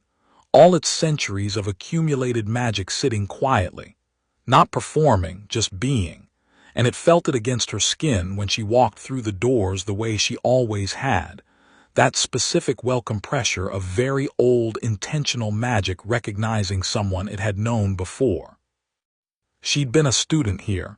She'd been head girl in these halls. She'd learned to cast in these classrooms and brewed her first successful complex potion in that dungeon, and fallen in love with James Potter at that specific moving staircase on a Tuesday in 5th year, when he'd caught her before she stepped onto the wrong one without thinking about it, and had been so surprised by the automatic reaching out that he'd dropped his bag all the way to the floor below.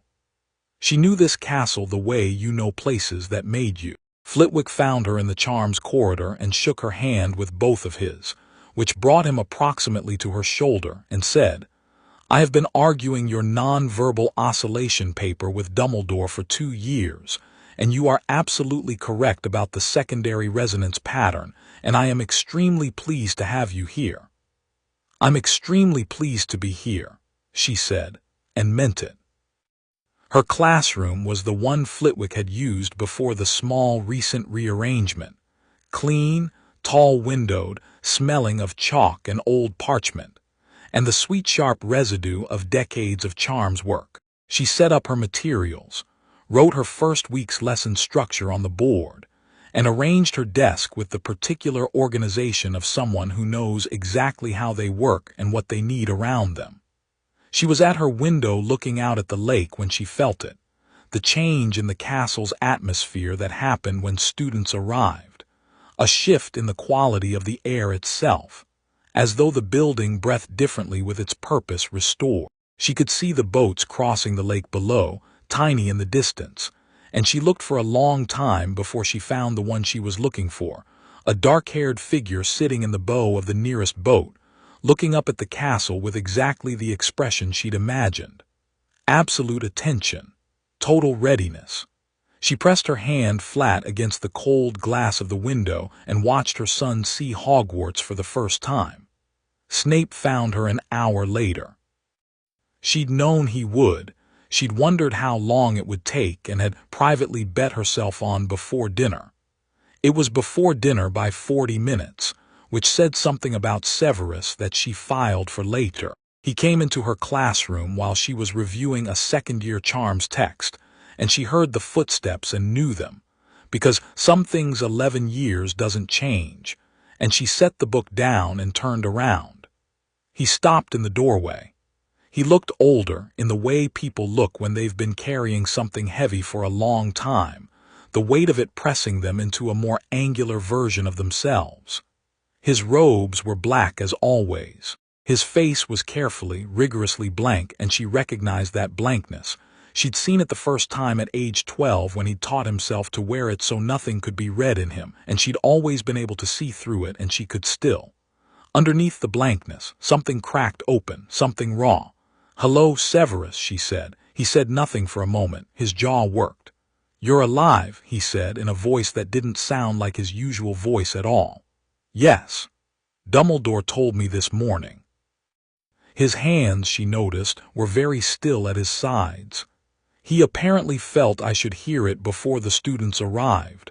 "I spent the morning I did not." He stopped. He started again. "You were dead. I was told you were dead. I know. I have believed for 11 years, he stopped again. His composure was doing extraordinary structural work. "Why did you not contact me?" It was barely a question, more of an accusation with the question's shape. "Because I didn't trust who else you might tell," she said, simply. "Not because I didn't trust you with me, because I didn't trust that someone else wouldn't find a way to take it from you.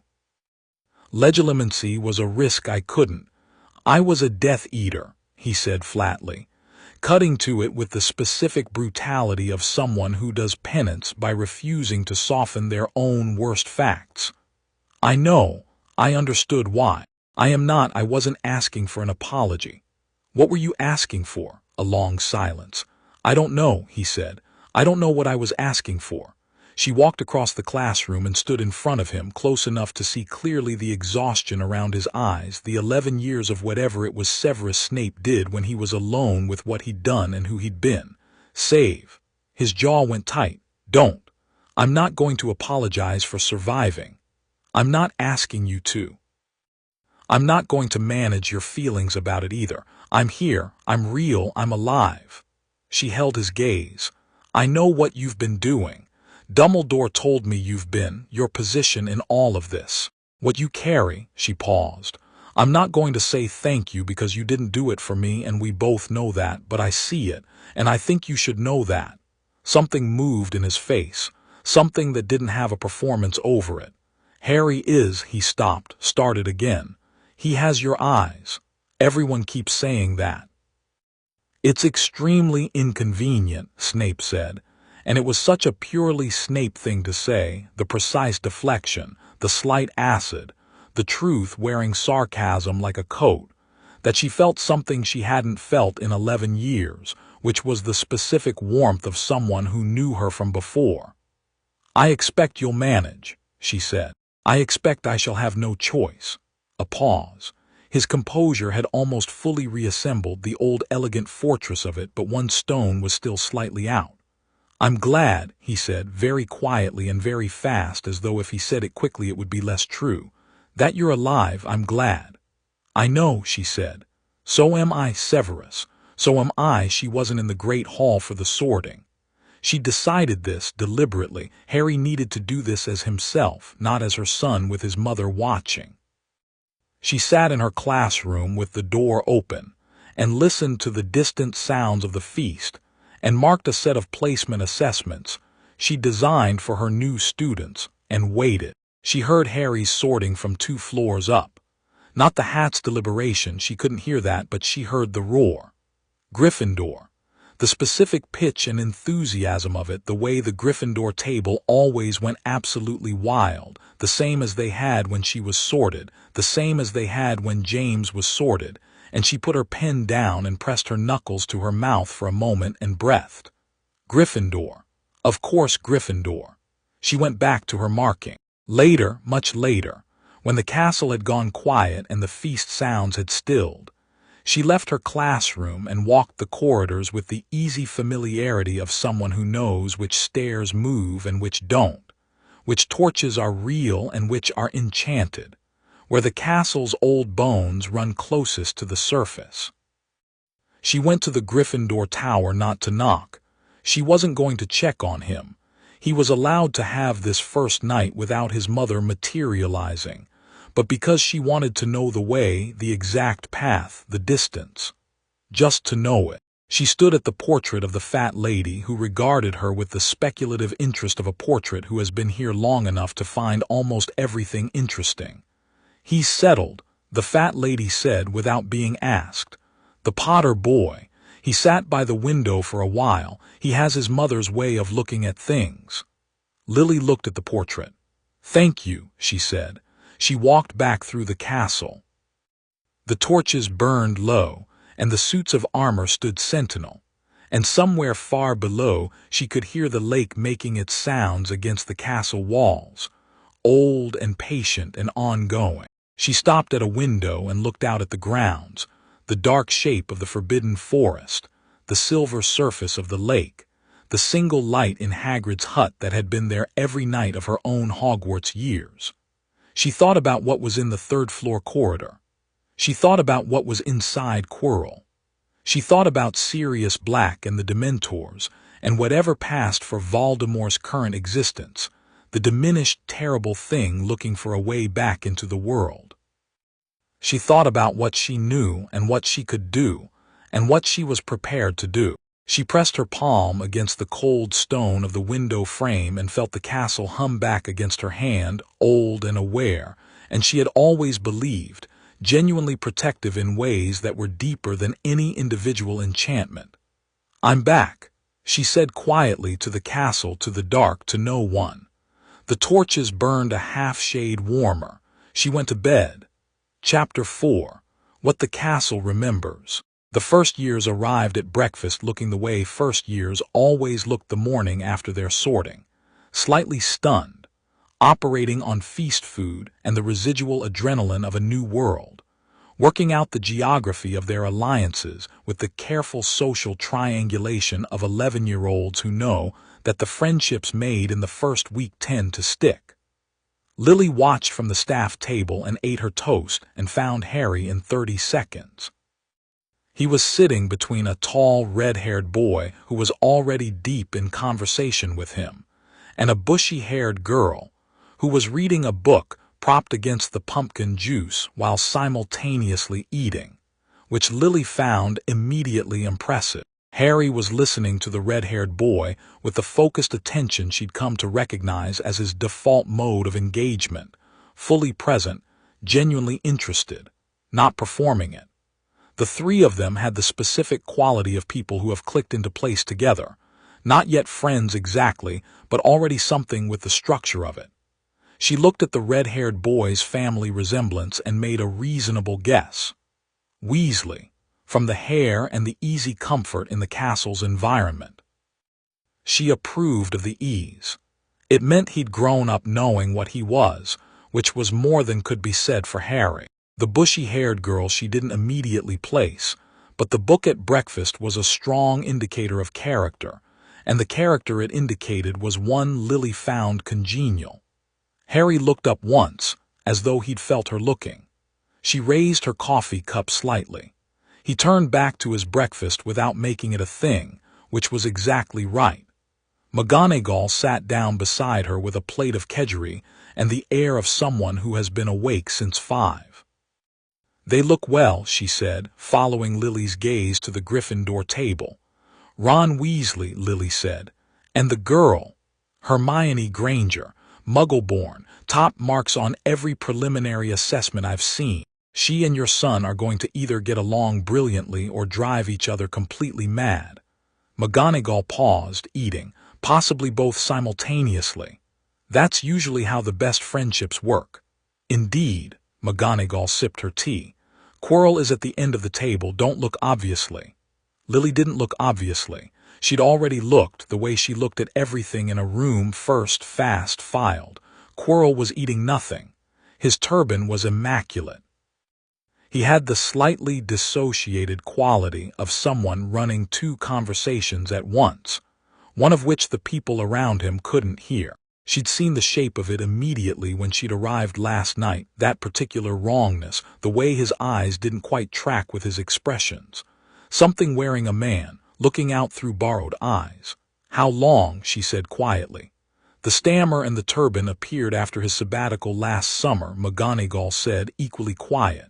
Albania officially. He came back different, Dumbledore believes, since at least September of last year. And no one has done anything. A pause. Dumbledore believes it serves to have him visible, to know where he is, to know what he's doing. Dumbledore, Lily said, believes a great many things that I find strategically interesting and personally maddening. She drank her coffee. I want access to the third floor. Dumbledore has the final enchantment. I know, I'll handle that today. She set her cup down. I want to walk the gauntlet. I want to know every layer of it. If something goes wrong this year, I intend to be ahead of it rather than responding to it. McGonagall looked at her sideways. You were always like this, you know. Even at school, you'd identify a problem and then simply eliminate every variable that wasn't in your favor, one at a time, with complete composure. Is that a criticism? It's an observation, a complimentary one. McGonagall returned to her kedgeree. Your first class is second years at 9. I'd be curious to see what you do with them. Come and watch if you like. I intend to. The second years arrived at her classroom at 9:01 with the organized wariness of children who have spent a year developing opinions about teachers and are reserving judgment on new ones.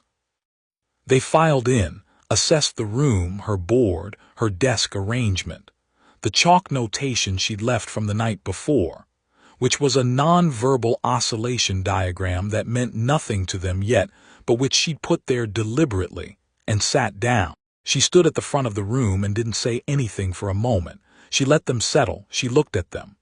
Wands away, she said. 14 second years looked at her. Wands away, she said again. On your desks face down, you won't need them today. Uncertain looks were exchanged. Wands went away. One boy in the third row, Gryffindor, freckled, the expression of someone who is constitutionally incapable of not saying the thing, raised his hand. Professor, how are we supposed to do charms without? Excellent question, she said. Put your hand down, I'll answer it. She walked to the board. Your wands are tools. Very good tools, precisely calibrated, designed to focus and amplify magical intention. But they're tools, not the source. The source is here. She tapped 2 fingers against her sternum. The question I'm starting this year with is not what can you do with a wand. It's what are you doing when you do magic at all. Once you understand that, the wand becomes much less interesting. She turned to the board and lit every candle in the room. 36 candles, each on its own small shelf, positioned at the beginning of class while the students found their seats. She lit them with a single breath of attention, no gesture, no wand, no word, just intention expressed through the channels she'd spent years building, 36 small flames arriving simultaneously like punctuation. Silence. Then the freckled boy, how did you do that? That, she said, turning back to them, is what this year is about. She had them completely from that moment. She knew it and didn't let it show, because the moment a teacher lets students see they have the room, they start managing the performance rather than the learning. And she was here to teach. She took them through the theory for 40 minutes, engaging 3 separate students in dialogues that became arguments that became the specific productive friction of people actually thinking. And then she had them try something small, just intention without gesture, trying to feel the reach before the cast, and watched them, and adjusted, and corrected, and pushed. McGonagall sat in the back corner with her arms folded and said nothing. But when the students filed out at the end, she met Lily's eyes across the classroom, and the expression on her face said approximately everything. "Well," McGonagall said. "They're good," Lily said. "The girl in the second row, Abbott, she's got something specific. She's routing through emotion rather than will, worth watching. You identified that in 40 minutes. I identified it in 10. I spent the other 30 confirming it." She erased the board and started writing the next lesson's framework. "How were my first years last year? Non-existent, as I had no charm support. Phileas handled them himself. This year's first years are yours." "Good," she kept writing. "I'll have them on Friday." She was halfway through the week's lesson planning when a knock came at her classroom door, and she said come in, and it was Harry, which she hadn't expected at this hour. It was a free period, apparently, which explained it, and he had his bag over one shoulder and a look of careful composure that she'd learned meant he had something specific on his mind. "Sit down," she said, without turning from the board. He sat. She heard him put his bag on the desk. A pause. "I met Neville Longbottom," Harry said. "He was in our dormitory last night. He's—" A small pause that she read as I want to say something about him without being unkind. "He seems nervous. About everything. Frank and Alice Longbottom's son," she said. She stopped writing. She turned around. "You know who they were. You mentioned them in London, briefly." He was watching her. "What happened to them?" "They were Aurors. Some of Voldemort's followers, the Lestranges, Bartemius Crouch Jr., tortured them into insanity after Voldemort fell. They're at St. Mungo's, have been since Neville was a baby." She paused.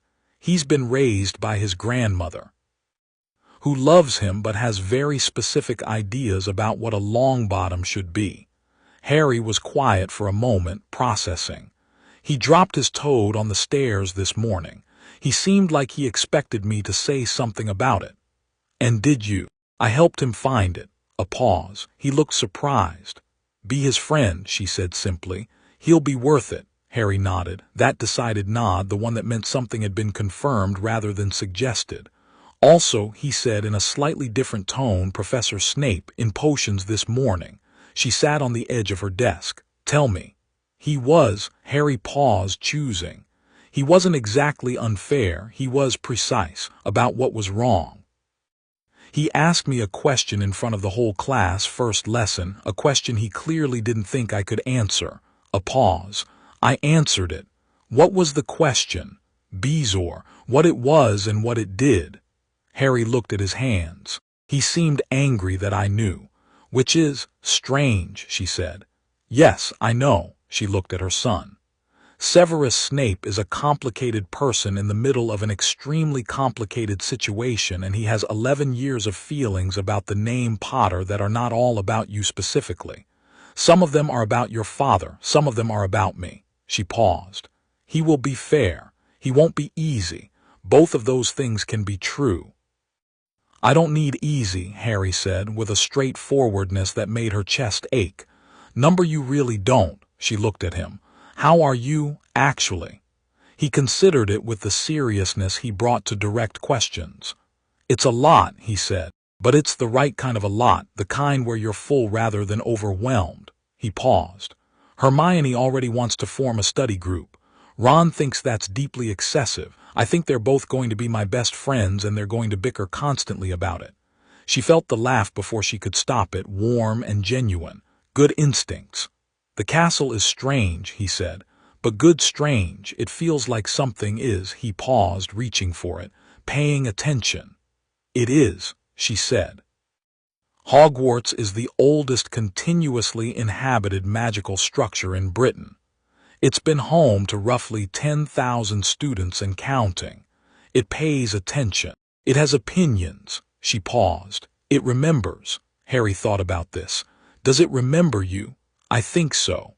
She looked around at the classroom, at the stone walls and the high windows and the accumulated magic in the air like something thickened. "I walked the corridors last night and the torches came up. That hasn't happened for a very long time. Harry looked at the walls and she watched him do the same thing she'd done the first time, listening to something that wasn't sound, feeling the specific quality of the space. Good, he said finally. Good that it does. She went to the third floor that afternoon. Dumbledore had given her access without her having to ask twice, which she attributed partly to the conversation at the Leaky Cauldron, and partly to the fact that Dumbledore was, whatever else he was, genuinely intelligent enough to know when the most useful version of a plan involved Lily Potter having full information. She walked the corridor alone, past the warning sign, and through the door at the end. The three-headed dog was asleep on a trapdoor. The dog itself was extraordinary. She stood in the doorway for a moment and appreciated it in the way you appreciate genuinely impressive magic, the centuries-old work of it, something Hagrid clearly loved with the specific wholehearted devotion he brought to everything enormous and dangerous. The dog was currently snoring. She could hear music from somewhere enchanted mechanism. She identified quickly, designed to keep it calm. She didn't go down the trapdoor. Not yet. She stood at the edge of the room and felt the enchantments layered under the floor, the stack of them, each professor's contribution distinct in its magical signature, the way handwriting is distinct. She could feel Flitwick's work precise and elegant, Sprout's rooted and patient, McGonagall's severe and exact. Snape's contribution she identified by its complexity, the layered redundancy of someone who doesn't do anything with less than full commitment. Dumbledore's final enchantment sat at the bottom of the stack like a foundation stone, old and immense. She stood in the doorway and mapped it all in her head, every layer, every transition, every weakness and strength. She was thorough about it. She had time. What she was building was not an offensive plan. She wasn't going to walk in and dismantle anything. She was building an understanding of the entire space, what it did, how it worked, what an 11-year-old boy could get through if he was determined, and what she could do faster than him to make sure he didn't have to. She was there for about 40 minutes. The dog slept throughout. She left it sleeping. By the end of the second week, she had developed a precise read on each of Harry's teachers from the specific things Harry reported and the things he didn't. He reported Snape in detail, which told her the sessions were having an impact even if the impact was complicated. He reported McGonagall with something approaching open admiration that he tried to understate, which she found charming. He did not report Quirrell at all for the first week and a half, and when she asked directly he said, carefully, "He smells strange, not like anything I recognize." Strange how? Harry looked for a word. Like something underneath, like there's a smell under the turban that isn't him. She looked at her son. She thought about 11 years of rebuilding magical sensitivity, about old magic and new channels, about the way trauma and survival rewire a person at the fundamental level. She thought about what Voldemort's curse had done to Harry at 15 months old, what it had left behind, what it had opened. "Tell me immediately if you feel any discomfort around him," she said. "Headaches, your scar, anything. Has it happened before, the scar hurting? Not that I know of, but if it starts, I'll tell you," he said. "I'm not going to try to manage it myself to avoid worrying you." She looked at him. "You said to come to you immediately," he said. "I will." "Good," she said, straightforwardly because it was good and he should know she meant it. "Thank you." October arrived with rain and the first Quidditch practices and something else. A letter from the Department of Magical Law Enforcement that came on a Thursday morning, and that she read in her classroom before her first lesson with her coffee going cold in her hand. They had confirmed it, in writing, which was what she'd asked for. There were no trial transcripts for the case of Sirius Orion Black, November 1981, because no trial had been conducted. He had been committed to Azkaban by emergency ministerial order, signed by Bartemius Crouch Sr., then head of the DMLE, on the basis of eyewitness accounts from Aurors present at the scene of Peter Pettigrew's death and the evidence of Pettigrew's severed finger. No formal charges had been filed. No hearing had been held. She set the letter on her desk. She pressed both hands flat on the surface and breathed. He was still in there. She'd known he was still in there. She'd checked. Through channels she'd established quietly over the past weeks, enough to know he was alive. Whether the person inside the cell was still recognizably serious was a question she didn't have an answer to yet. She picked up the letter and wrote 3 words on the bottom of it in red ink. "This is illegal." Then she sealed it back up and added it to the file she'd been building and sent a separate letter to a solicitor she'd identified 2 weeks ago, a Muggle-born witch who worked at the intersection of wizarding and Muggle law, and who had a reputation for being both excellent and completely unafraid of the ministry. Her name was Clearwater, not related to the Hogwarts student of the same name.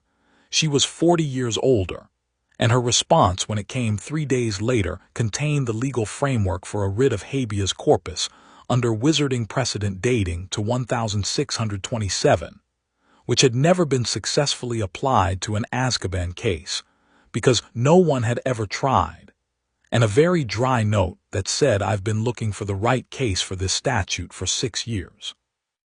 I believe we have found it." She liked Clearwater enormously. She didn't tell Harry about Sirius's confirmation yet. She told him progress was being made, which was true, and that things moved slowly in the ministry, which was also true, and that she had good people working on it. Harry accepted this with the patience of someone who trusts that what he's been told is the truth and is willing to wait. His trust was not a small thing. She was careful with it. The incident with the troll happened on Halloween, as incidents at Hogwarts tended to happen on days that were already doing too much. She heard the announcement from Quirrell, "Troll in the dungeons, thought you should know," and felt the wrongness of it immediately, the quality of his terror that was slightly too performed, slightly too shaped, and she was moving before Dumbledore had finished directing students back to their dormitories, threading through the crowd toward the corridor she'd calculated the troll had come from. She found it in the girls' bathroom on the 2nd floor. She also found Harry and Ron Weasley already there, and a girl she recognized as Hermione Granger against the far wall with a troll raising a club above its head, and she made 2 simultaneous decisions, that her children were never where she put them, which was something she was going to have to accept, and that the troll needed to be stopped in the next approximately 3 seconds. She didn't use her wand. The troll stopped moving. Not the dramatic crash Ron's spell had started. Harry had caught the troll's nose with a wand, she noted, and its confusion had bought a half-second, but a complete cessation, every muscle locked, and it stood suspended with its club overhead like something caught mid-swing in a photograph. And then she lowered it carefully, precisely, to the floor, where it sat with the dazed look of something that has been picked up and put down by a hand it couldn't see. The whole thing took about 4 seconds. Harry looked at her. He didn't look surprised exactly, more like, yes, this tracks. Ron Weasley was looking at her with his mouth open. Hermione Granger was looking at the troll, then at Lily, then at the troll with the expression of someone filing a very large amount of information very quickly. "Is everyone all right?" Lily said. "Yes," Harry said. "Fine," said Hermione in a voice that was working hard to sound fine. Ron made a sound that wasn't quite a word. "Good." She looked at the troll, which was still dazed and seated, somewhat pitifully. "Someone let it in. This wasn't an accident, and it wasn't a student prank." She looked at Harry directly. "I'm going to handle the troll. The 3 of you," she looked at all of them, "go back to your dormitory, not separately, together." "Professor Quirrell," Harry started. "I know," she said. "I'm handling that too." She held his gaze. "Trust me." "I do," he said, simply. "Let's go," he said to the other 2. Hermione, moving toward the door, paused and looked at Lily with those sharp eyes. "You didn't use your wand," she said. "I was watching very carefully, and you didn't use your wand." We'll talk about that in class, Lily said. Hermione looked like every Christmas had arrived at once. She allowed Ron to pull her out the door.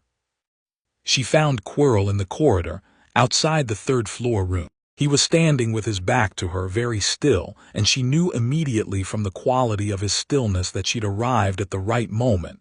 He'd sent the troll as a distraction, had come up here while the school was in chaos, and had found something he hadn't expected. She looked past him at the door, which was intact, which meant the dog was doing its job. "Professor Quirrell," she said. He turned around, slowly, and the face that turned was Quirrell's face in shape but not in quality. The stammer was entirely absent, the nervous flutter gone, the eyes focused with an intelligence that wasn't the quiet bookish intelligence of the real Quirrell but something older and colder and accustomed to command. "Lily Potter," the thing in Quirrell said. "I had wondered when you'd appear." "Have you?" she said. She kept her distance, not because she was afraid, she'd calculated the distance carefully, but because the situation was still clarifying and she preferred to think while she talked. "You've been busy." "So have you, from what I understand." The knot Quirrell tilted its head. There was something studying in it, something that was assessing her with the focused intensity of something very old and very intelligent encountering a variable it hadn't properly accounted for. "I was told you were dead." "So I keep hearing." She looked at the turban. "How much of him is left, do you think?" A pause. "Very little." "That's unfortunate. He was a decent enough teacher before." She kept her voice conversational. "You're not getting the stone. I want to say that clearly before we discuss anything else. The stone is here and it stays here, and you will not be getting it this year or any other." "You cannot." "I can," she said. "You're weakened. You're in a borrowed body. You tried to use a troll as a distraction and it didn't work, which tells me your resources are considerably more limited than your confidence suggests." She tilted her head. "I know what you are. I know what you did. I know the shape of the magic that was used on my son, and I know what it left in him and what it left of you. You are an echo right now, a memory with ambitions." The thing in Quirrell's face shifted. Something less performed moved in it. "You understand more than Dumbledore gave you credit for." Dumbledore tends to undercalculate what people do when they're given 11 years of solitude and very good reasons, she said. "It's a consistent blind spot." She looked at him steadily. "I'm not going to destroy you tonight. I could." She let that sit. "But I'm going to tell you what's going to happen. You're going to remain exactly where Dumbledore can watch you for the rest of this year, because I need to know what you know about your remaining followers. You're going to not go near my son. And at the end of this year, the stone is going to be returned to Nicholas Flamel, and its particular temptation will be removed from your reach." "Silence. You think you can contain me," the thing said. "I think I don't need to," Lily said. "I think you're already contained. The body you're wearing is failing. You need the stone to get past that, and I'm standing between you and the stone." She looked at him without drama, without performance. "This isn't a confrontation. It's a statement of fact. Go back to your classroom, eat something. Give your borrowed body a bit of rest." Another long silence. The thing in Quirrell's face looked at her with those cold, old eyes, and she looked back. And she did not move. And she did not reach for anything. And the quality of her stillness was entirely different from Quirrell's stillness of before.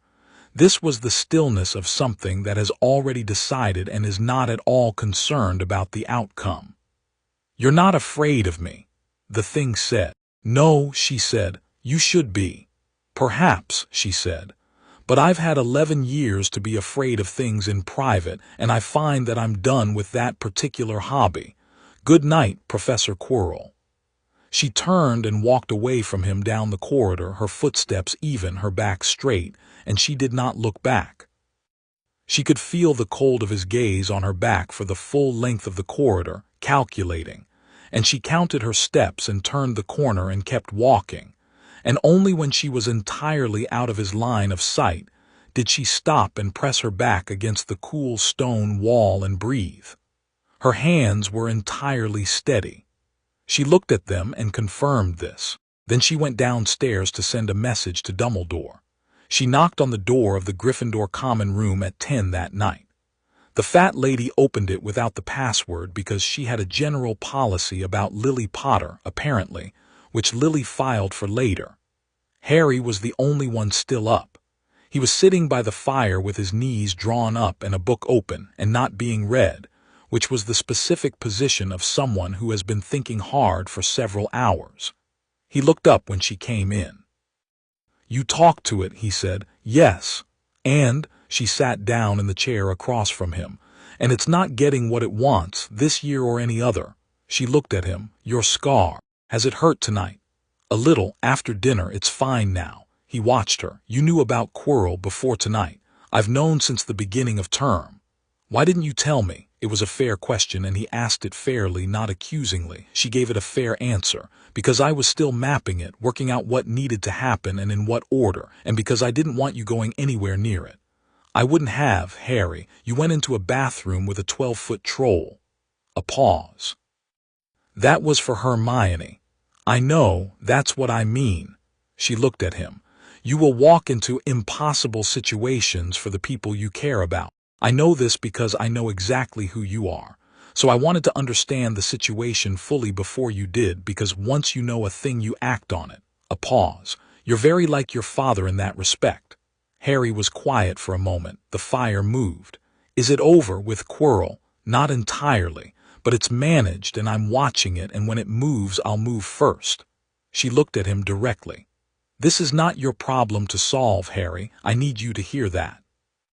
You're 11 years old and you're brilliant, and I know you feel the pull of it. The thing in Quirrell feels like yours to deal with because of what it did to you. But it isn't. It's mine." "Why yours?" "Because I'm your mother," she said, "and because I've been waiting 11 years to have something useful to do with what I know, and because you have an entire education in front of you and a life that should not begin with a war." She paused. "Does that make sense?" He thought about it. "It makes sense," he said. "I don't know if I can just not care about it." "You don't have to not care, you just have to trust me to handle it." Another pause, longer. "I trust you," he said. She believed him. "Good. Go to sleep." He unfolded himself from the chair with the slight stiffness of someone who'd been sitting still too long and picked up his book. At the foot of the staircase he paused. "Ron and Hermione," he said. After tonight, they're properly my friends. I wanted to tell you." She looked at him, at her son, in the firelight of a room that had been her room once, with his father's hair and her eyes and a quality of absolute particular himself, nest that belonged to no one else in the world. "That's good," she said. "That's really good, Harry." He went upstairs. She sat by the fire for a while after he'd gone, listening to the castle settle around her.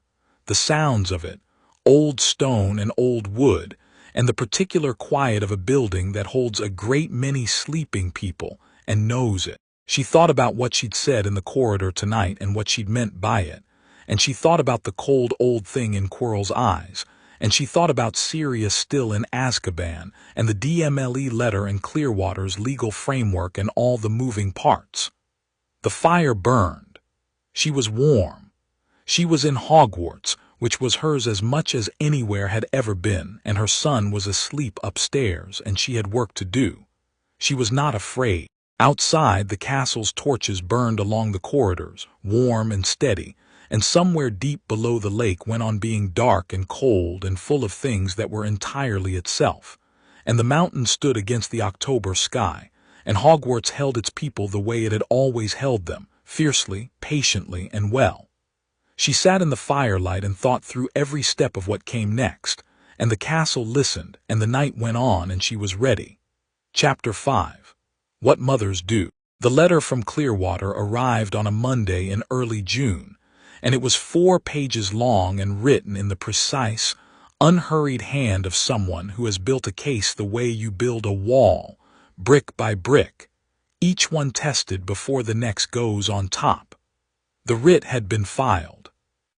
Formally, legally, with full documentation, the absence of trial transcripts, the illegality of the ministerial order under 3 separate precedents, the eyewitness inconsistencies Clearwater had identified in the original order, reports that no one had ever bothered to read carefully because the case had been considered closed before it opened.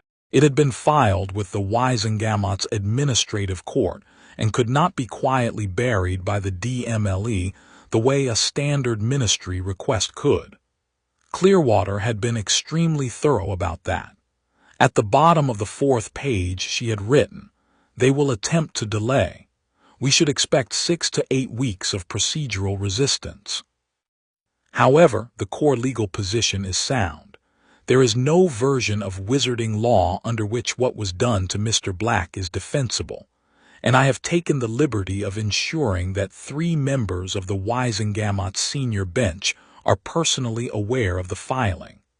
I do not believe in relying on the process to process itself. Lily read it twice, put it in her file, and went to teach her 9 o'clock class.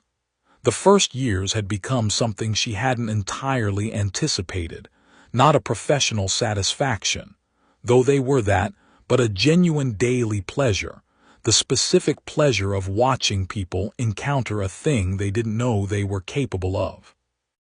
Hermione Granger had mastered non-verbal casting for simple charms by week 4, which was extraordinary, and had spent the subsequent weeks helping Neville Longbottom with his positioning and intention while simultaneously correcting her own work and asking questions that made Lily revise her lesson plans in real time. She was, frankly, astonishing.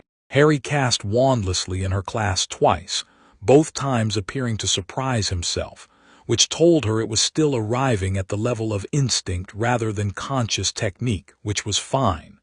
Better than fine. Instinct in magic was the thing you couldn't teach. You could only clear the ground for it and let it develop. She didn't comment on it in class. She caught his eye when it happened and moved on, which was the right thing, and he knew it. Ron Weasley was better at practical casting than he believed himself to be, which was a confidence problem rather than an ability problem, and was the kind of problem Lily had strong opinions about. She'd started giving him specific praise in the precise moments it was warranted, not performance, not encouragement for its own sake, but the exact acknowledgement of the exact thing he'd done right, and she'd watched him recalibrate gradually, the way a plant corrects its angle toward light. She walked back from the morning class through corridors that had gotten familiar again over the months, her familiarity with them layering over the old familiarity like new growth over old stone. And she thought about what Clearwater had said, 6 to 8 weeks of procedural resistance, and she thought about what was also happening in 6 to 8 weeks, which was the end of the school year, and she thought about the 3rd floor. The stone. She'd been watching Quirrell since October, with the patience of someone who'd learned over 11 years that you could hold a position for a very long time without moving, and the position would still be yours. He'd tried twice more, once in November, once in March, to reach the 3rd floor, and both times she'd been there before him, and both times the conversation had been shorter and less interesting than the first one.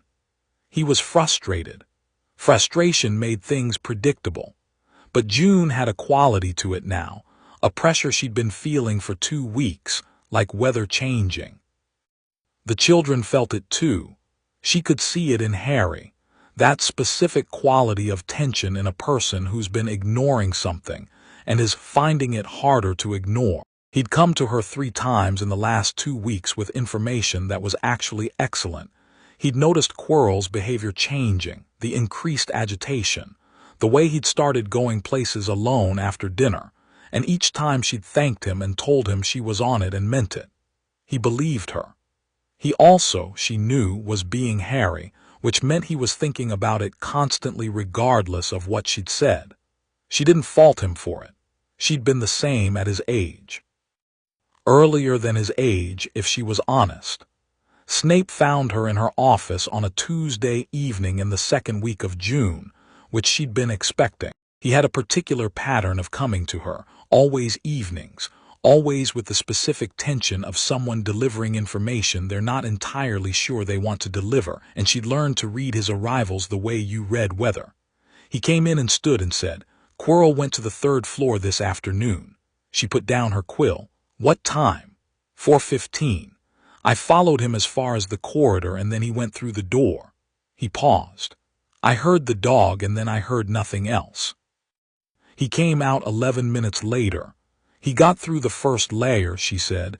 Yes, Snape looked at her. He's accelerating. I know, she'd felt it. The stone had a resonance she'd been tracking since October, a particular magical signature at the low end of perception, and for the last week it had been responding to something, to proximity, to intention. He's going to try for it properly, soon. I believe the end of term, Snape said. The castle will be mostly empty, students going home, staff distracted. Yes, a pause. What are you going to do? What I said I'd do. She looked at him. I'm going to handle it.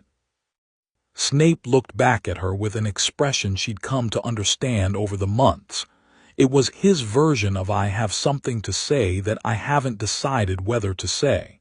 She'd learned to wait for it. He'll know, Snape said finally. Whatever is inside Quirrell, it's been aware of you since October. It knows your capabilities. Good, she said.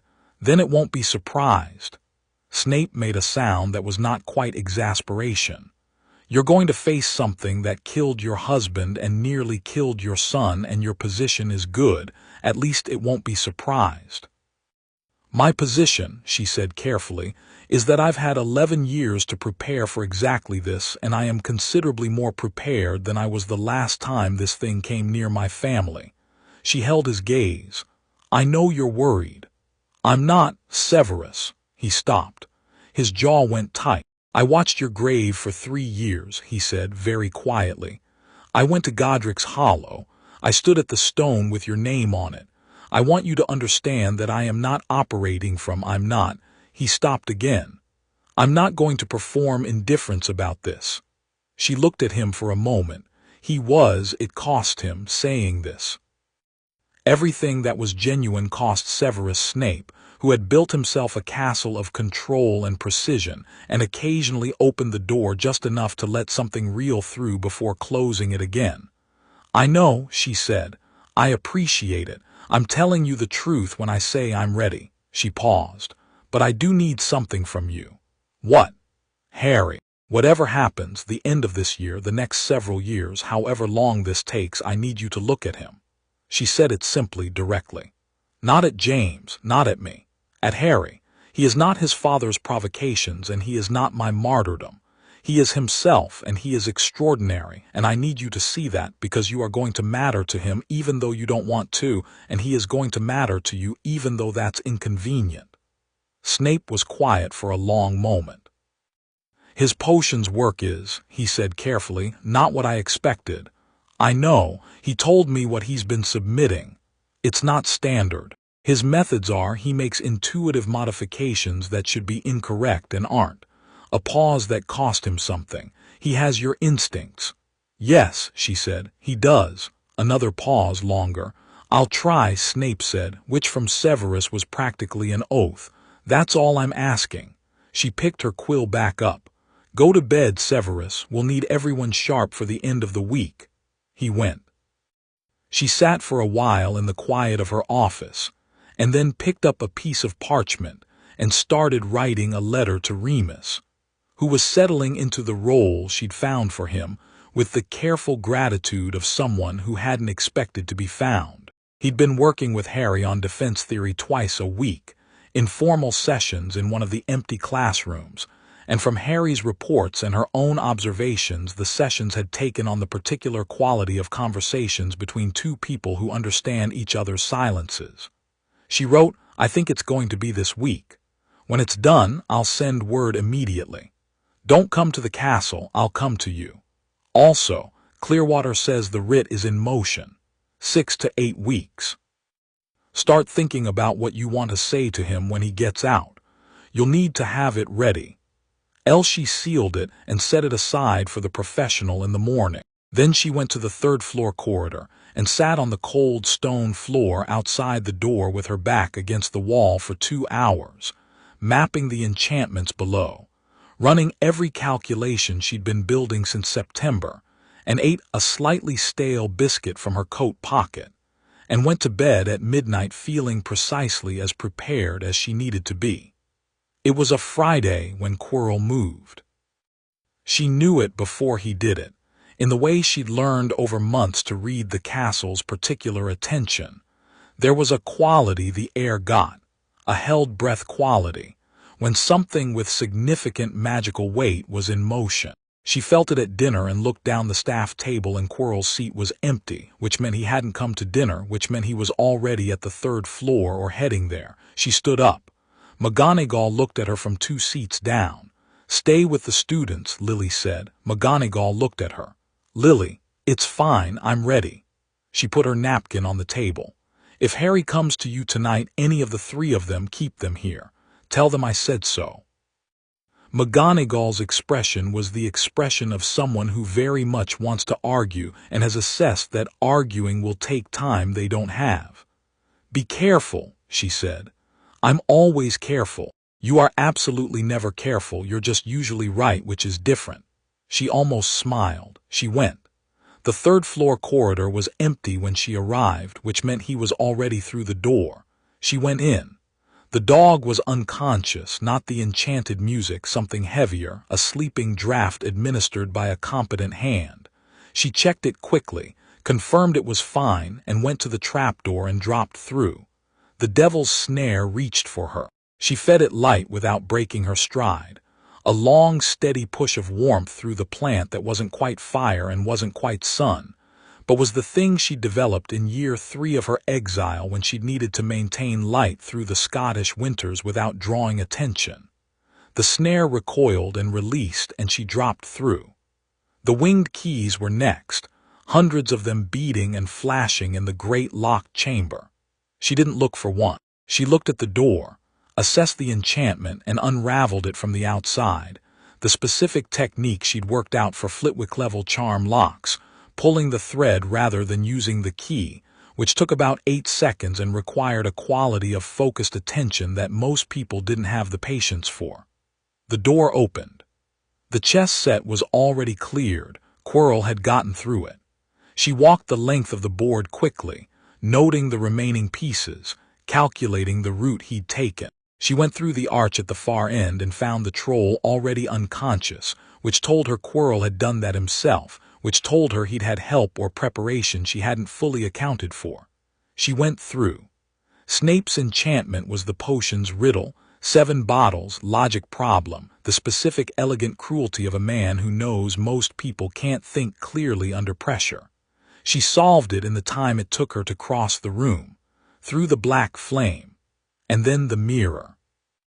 She'd known about the mirror of Arist.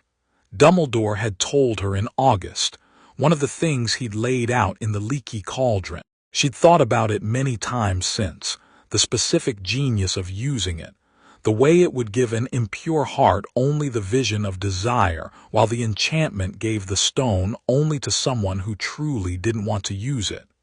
She'd thought about what she'd see in it, and had put that thought away, because now was not the time. Quirrell was standing in front of it. He was very still, and the thing wearing him was working hard at the glass. She could see the effort of it, the focused magical pressure of something trying to solve a problem it wasn't built to solve.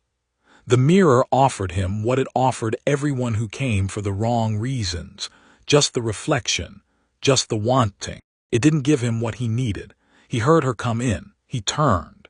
And the face that turned was Quirrell's face, but the back of his turban moved, shifted, and she understood. She'd known, theoretically, but understanding and seeing are different, that there was a second face on the back of Quirrell's head. "You are persistent," the thing said. Quirrell's mouth, but not Quirrell's voice. "So I've been told," she said. She looked at the mirror, then at Quirrell. "He's almost gone, isn't he, Quirrell? There's almost nothing left. Enough." The voice from the back of the turban now, lower, colder, the real voice, the old voice. "Stand aside, Lily Potter. I have no quarrel with you tonight." "That's interesting," she said, "because I have one with you." She moved to her left, positioning herself between Quirrell and the mirror. Not aggressively, just there, simply and completely there, the way she'd been there in October and every time since. "You said that to me before, you know. The night you came to Godric's Hollow. Stand aside. I didn't then either." A silence. She felt the thing in the back of Quirrell's turban assessing her the way it had assessed her in October, that cold, old, methodical intelligence measuring distance and capability and options. "You were unprotected then," it said. "No," she said. "I was protected by the same thing that stopped you. I just wasn't present to use it." She kept her voice even. She kept her distance exact. "My son survived because of love, ancient magic, not a spell, not a countercurse, the most fundamental force in the system." She looked at Quirrell's face, or what was left of it. "You have never understood that, in all your centuries of study and ambition and considerable intelligence. You have never understood it because you've never felt it. And that is the one thing I have that you will never be able to overcome." "Sentiment," the back of the head hissed. "Weakness dressed in the language of power." "Test it," she said. "Come here, touch me, try." She watched the calculation happen. She watched it arrive at the right answer. She felt the moment it understood what she was offering and what she was, not a threat exactly, not in the conventional sense, but something it had no framework for, something it had been defeated by once and hadn't understood and still didn't understand, and that not understanding was the wall. Quirrell took a step toward her. She didn't move. He took another step, and the thing in him reached, and she felt it, the cold of it, the old terrible reaching intelligence of something that had given up every human thing in its pursuit of something inhuman, and she let it land against her, and she felt it recoil. Not her doing, not a spell, just what she was and what she carried, and what had been woven into her by 11 years of surviving for a purpose, and one night in Godric's Hollow when she had stood between something monstrous and her child and refused to move. Quirrell made a sound and fell back. She took 3 steps forward and put both hands on his shoulders and looked at the thing looking back at her through his eyes, and she said, very quietly, "It's over. You know it's over. Let him go." What followed was not theatrical.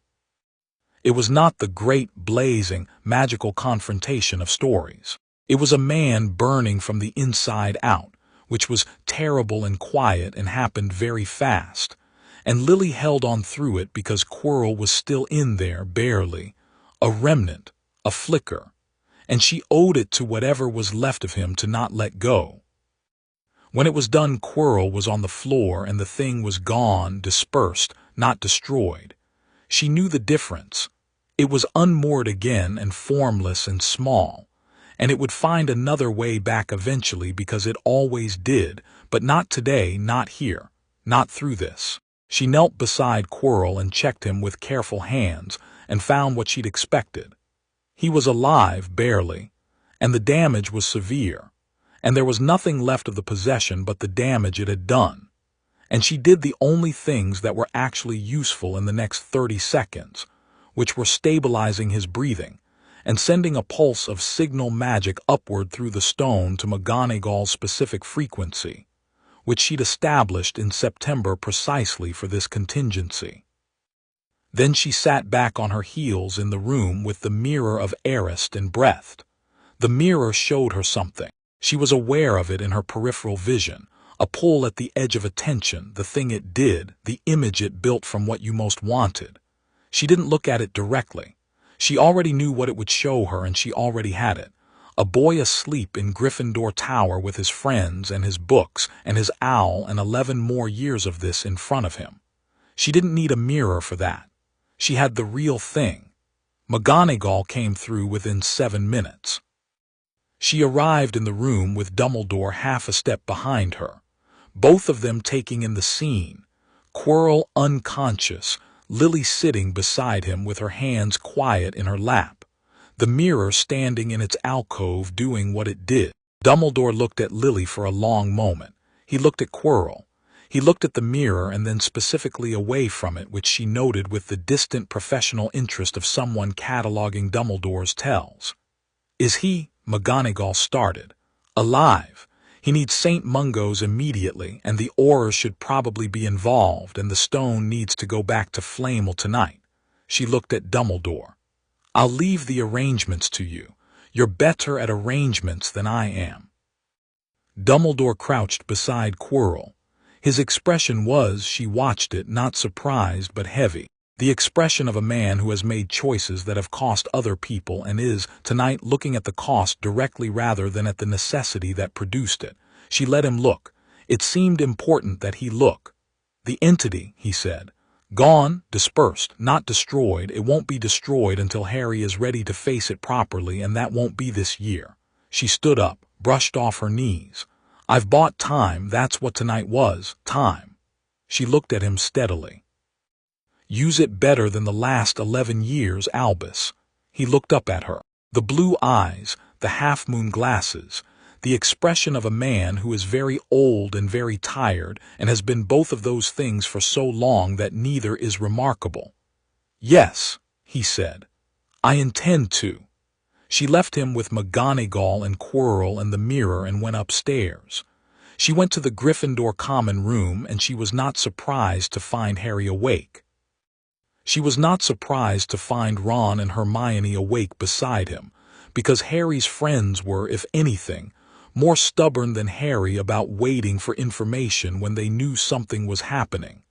She came in and they all looked at her, and she sat down in the chair by the fire and looked back. "It's done," she said. "For now. Quirrell is going to St. Mungo's. The stone is safe." She looked at Harry. "And the thing that was inside Quirrell is gone, dispersed, not destroyed, which I want you to understand because I'm not going to lie to you about this. This isn't the end of it, it's the end of this year." Harry took this in with the calm of someone who'd been quietly expecting it. "It'll come back," he said. "Eventually, but not for a while, and when it does, we'll be better prepared than we were tonight." "We," Harry said, noting the word. "Yes," she said, "we." Hermione said very carefully, "How did you stop it, exactly?" "Hermione," Ron said. "No, I genuinely want to understand the mechanism." Because Professor Quirrell was clearly a skilled wizard, and whatever was inside him was orders of magnitude more powerful. And Professor Lily, Professor Potter, stopped both of them without, "I was watching in October and you didn't use your wand, and I'm reasonably sure the same was true tonight." "You can ask me in class tomorrow," Lily said.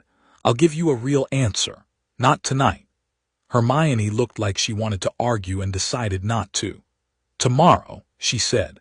"I'm holding you to that." "I know you are." She looked at all three of them. "The short version for tonight is that some magic is older than spellwork, older than wands. The night Voldemort came to Godric's Hollow and killed my husband and tried to kill my son." She said it plainly. Harry didn't flinch. Ron looked at the fire. What stopped him was love, not as a sentiment, as a force.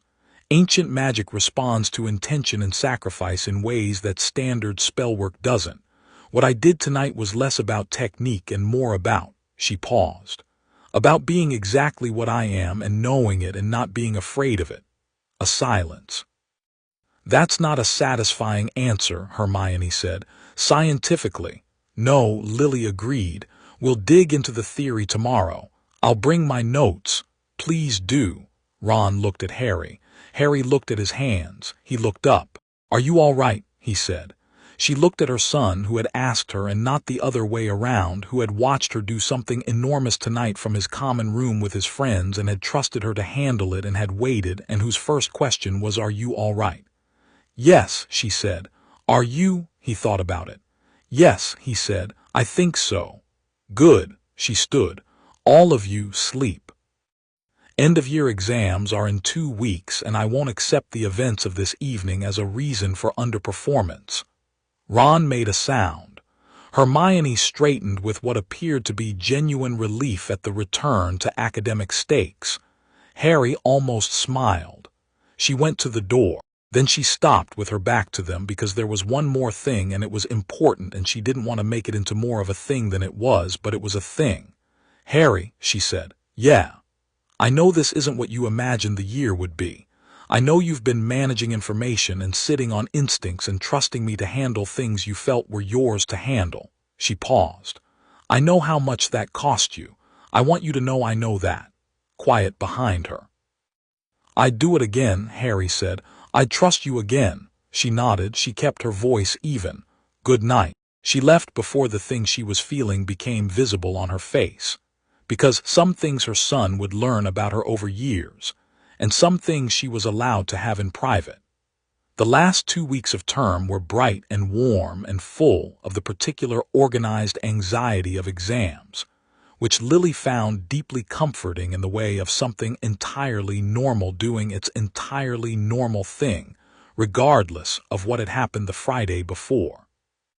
She gave her charms exams on a Thursday with the windows open and the lock shining in the distance, and marked all 40 sets of papers in one long Saturday with good coffee, and the satisfaction of seeing, on pages, what a year of teaching had done. Hermione's paper was the best she'd marked in 20 years of magical study. She wrote excellent at the top and meant it without reservation. Harry's paper was excellent on all conventional measures, and had 2 answers that weren't conventional at all, approaches she didn't recognize, that had arrived. She was sure, from the wandless theory and the intuitive brewing instinct and the particular combination of magic and mind that was specifically Harry. She circled them and wrote we should talk about this in September, and let herself feel, quietly, the profound pleasure of watching something genuinely remarkable develop. Neville's paper had, for the first time, not a single answer that was half-finished. He'd stopped mid-question twice and started again, and the second attempts were both correct, and she could see in the handwriting the moment he decided he knew the answer and committed to it. She wrote "well done" and meant it as the specific acknowledgment it was. She sent a letter to Clearwater on the Monday of the last week. "The school year is ending June 21st. I would like to be present when he's released. Whatever you can do to align the timing, please do." Clearwater wrote back in 48 hours. "I cannot promise exact timing, but I can tell you that the Wisengamot has scheduled the formal review for the 25th. I am cautiously optimistic. Have something warm available. Azkaban does things to the body's thermoregulation." She read this on a Wednesday morning and spent a long time looking at the words "cautiously optimistic" before she got up and made breakfast. On the last day of term, she stood at the doors of the Great Hall and watched the students file out toward the carriages with the noise and relief of a year ending, and she found Harry in the crowd with Ron on one side and Hermione on the other, all 3 of them carrying more than they'd arrived with in September in every sense that mattered. Harry saw her and stopped. His friend stopped with him. "I'm not going to the Dursleys," he said. "Right. Absolutely not," she said. "We're going to the cottage. For a bit. And then we'll see." She paused. "Remus might be coming for part of the summer." Harry's expression shifted, warm and carefully understated, the way he handled things he was pleased about. "Good," he said. "There might be some news," she said, choosing her words carefully, "in the next few weeks. About Sirius. I don't want to tell you yet because I don't have certainty yet, and I don't think it's fair to give you something to hope for before I know it's real." Harry looked at her for a moment with those eyes, her eyes. Reading her the way he'd been reading her all year, accurate and patient and essentially kind. "But you think it's going to be real?" he said. "I think it might be." He nodded, that slow, decisive nod. "Then I'll wait," he said. "I'm good at waiting." A pause. "I learned from someone who waited 11 years. She held his gaze.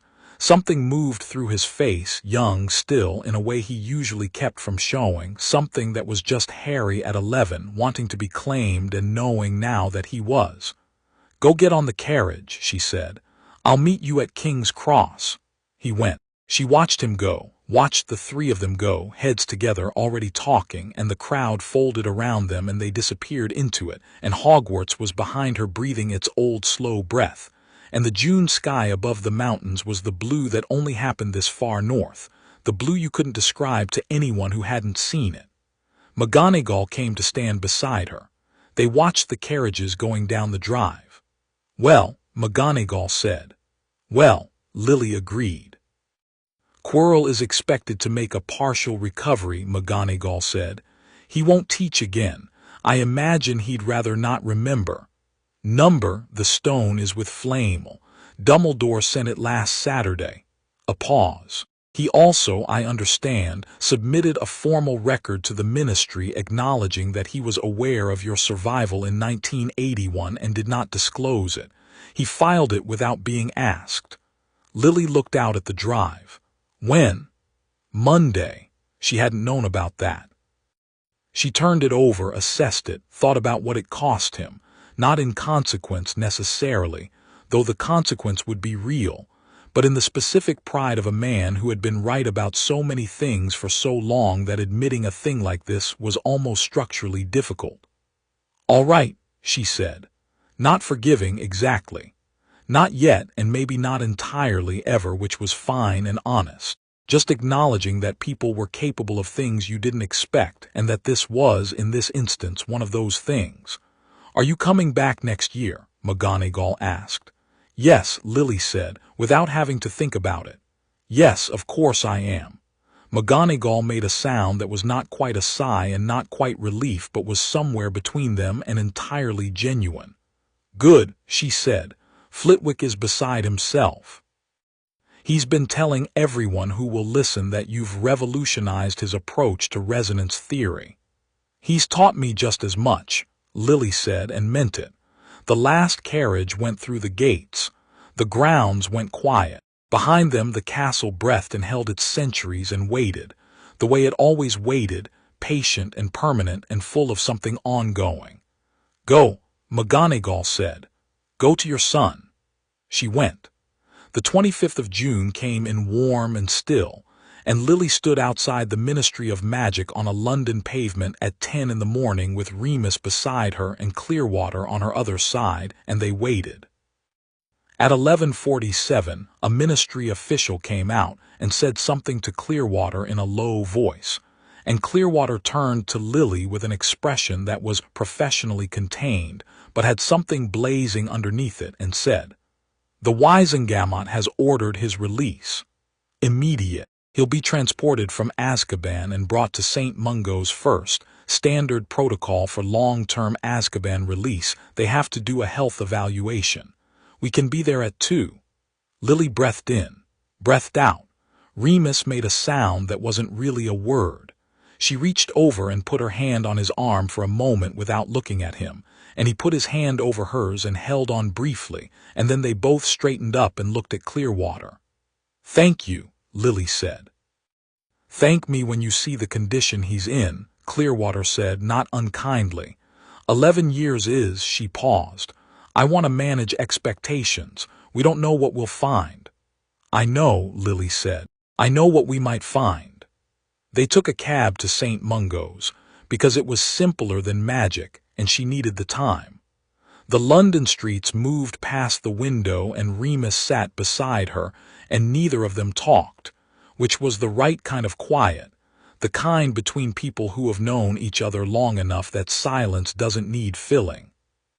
She thought about Sirius at 21, the loudness of him, the reckless absolute warmth, the way he'd laughed with his whole body, the way he'd looked at James like James was the north he navigated by.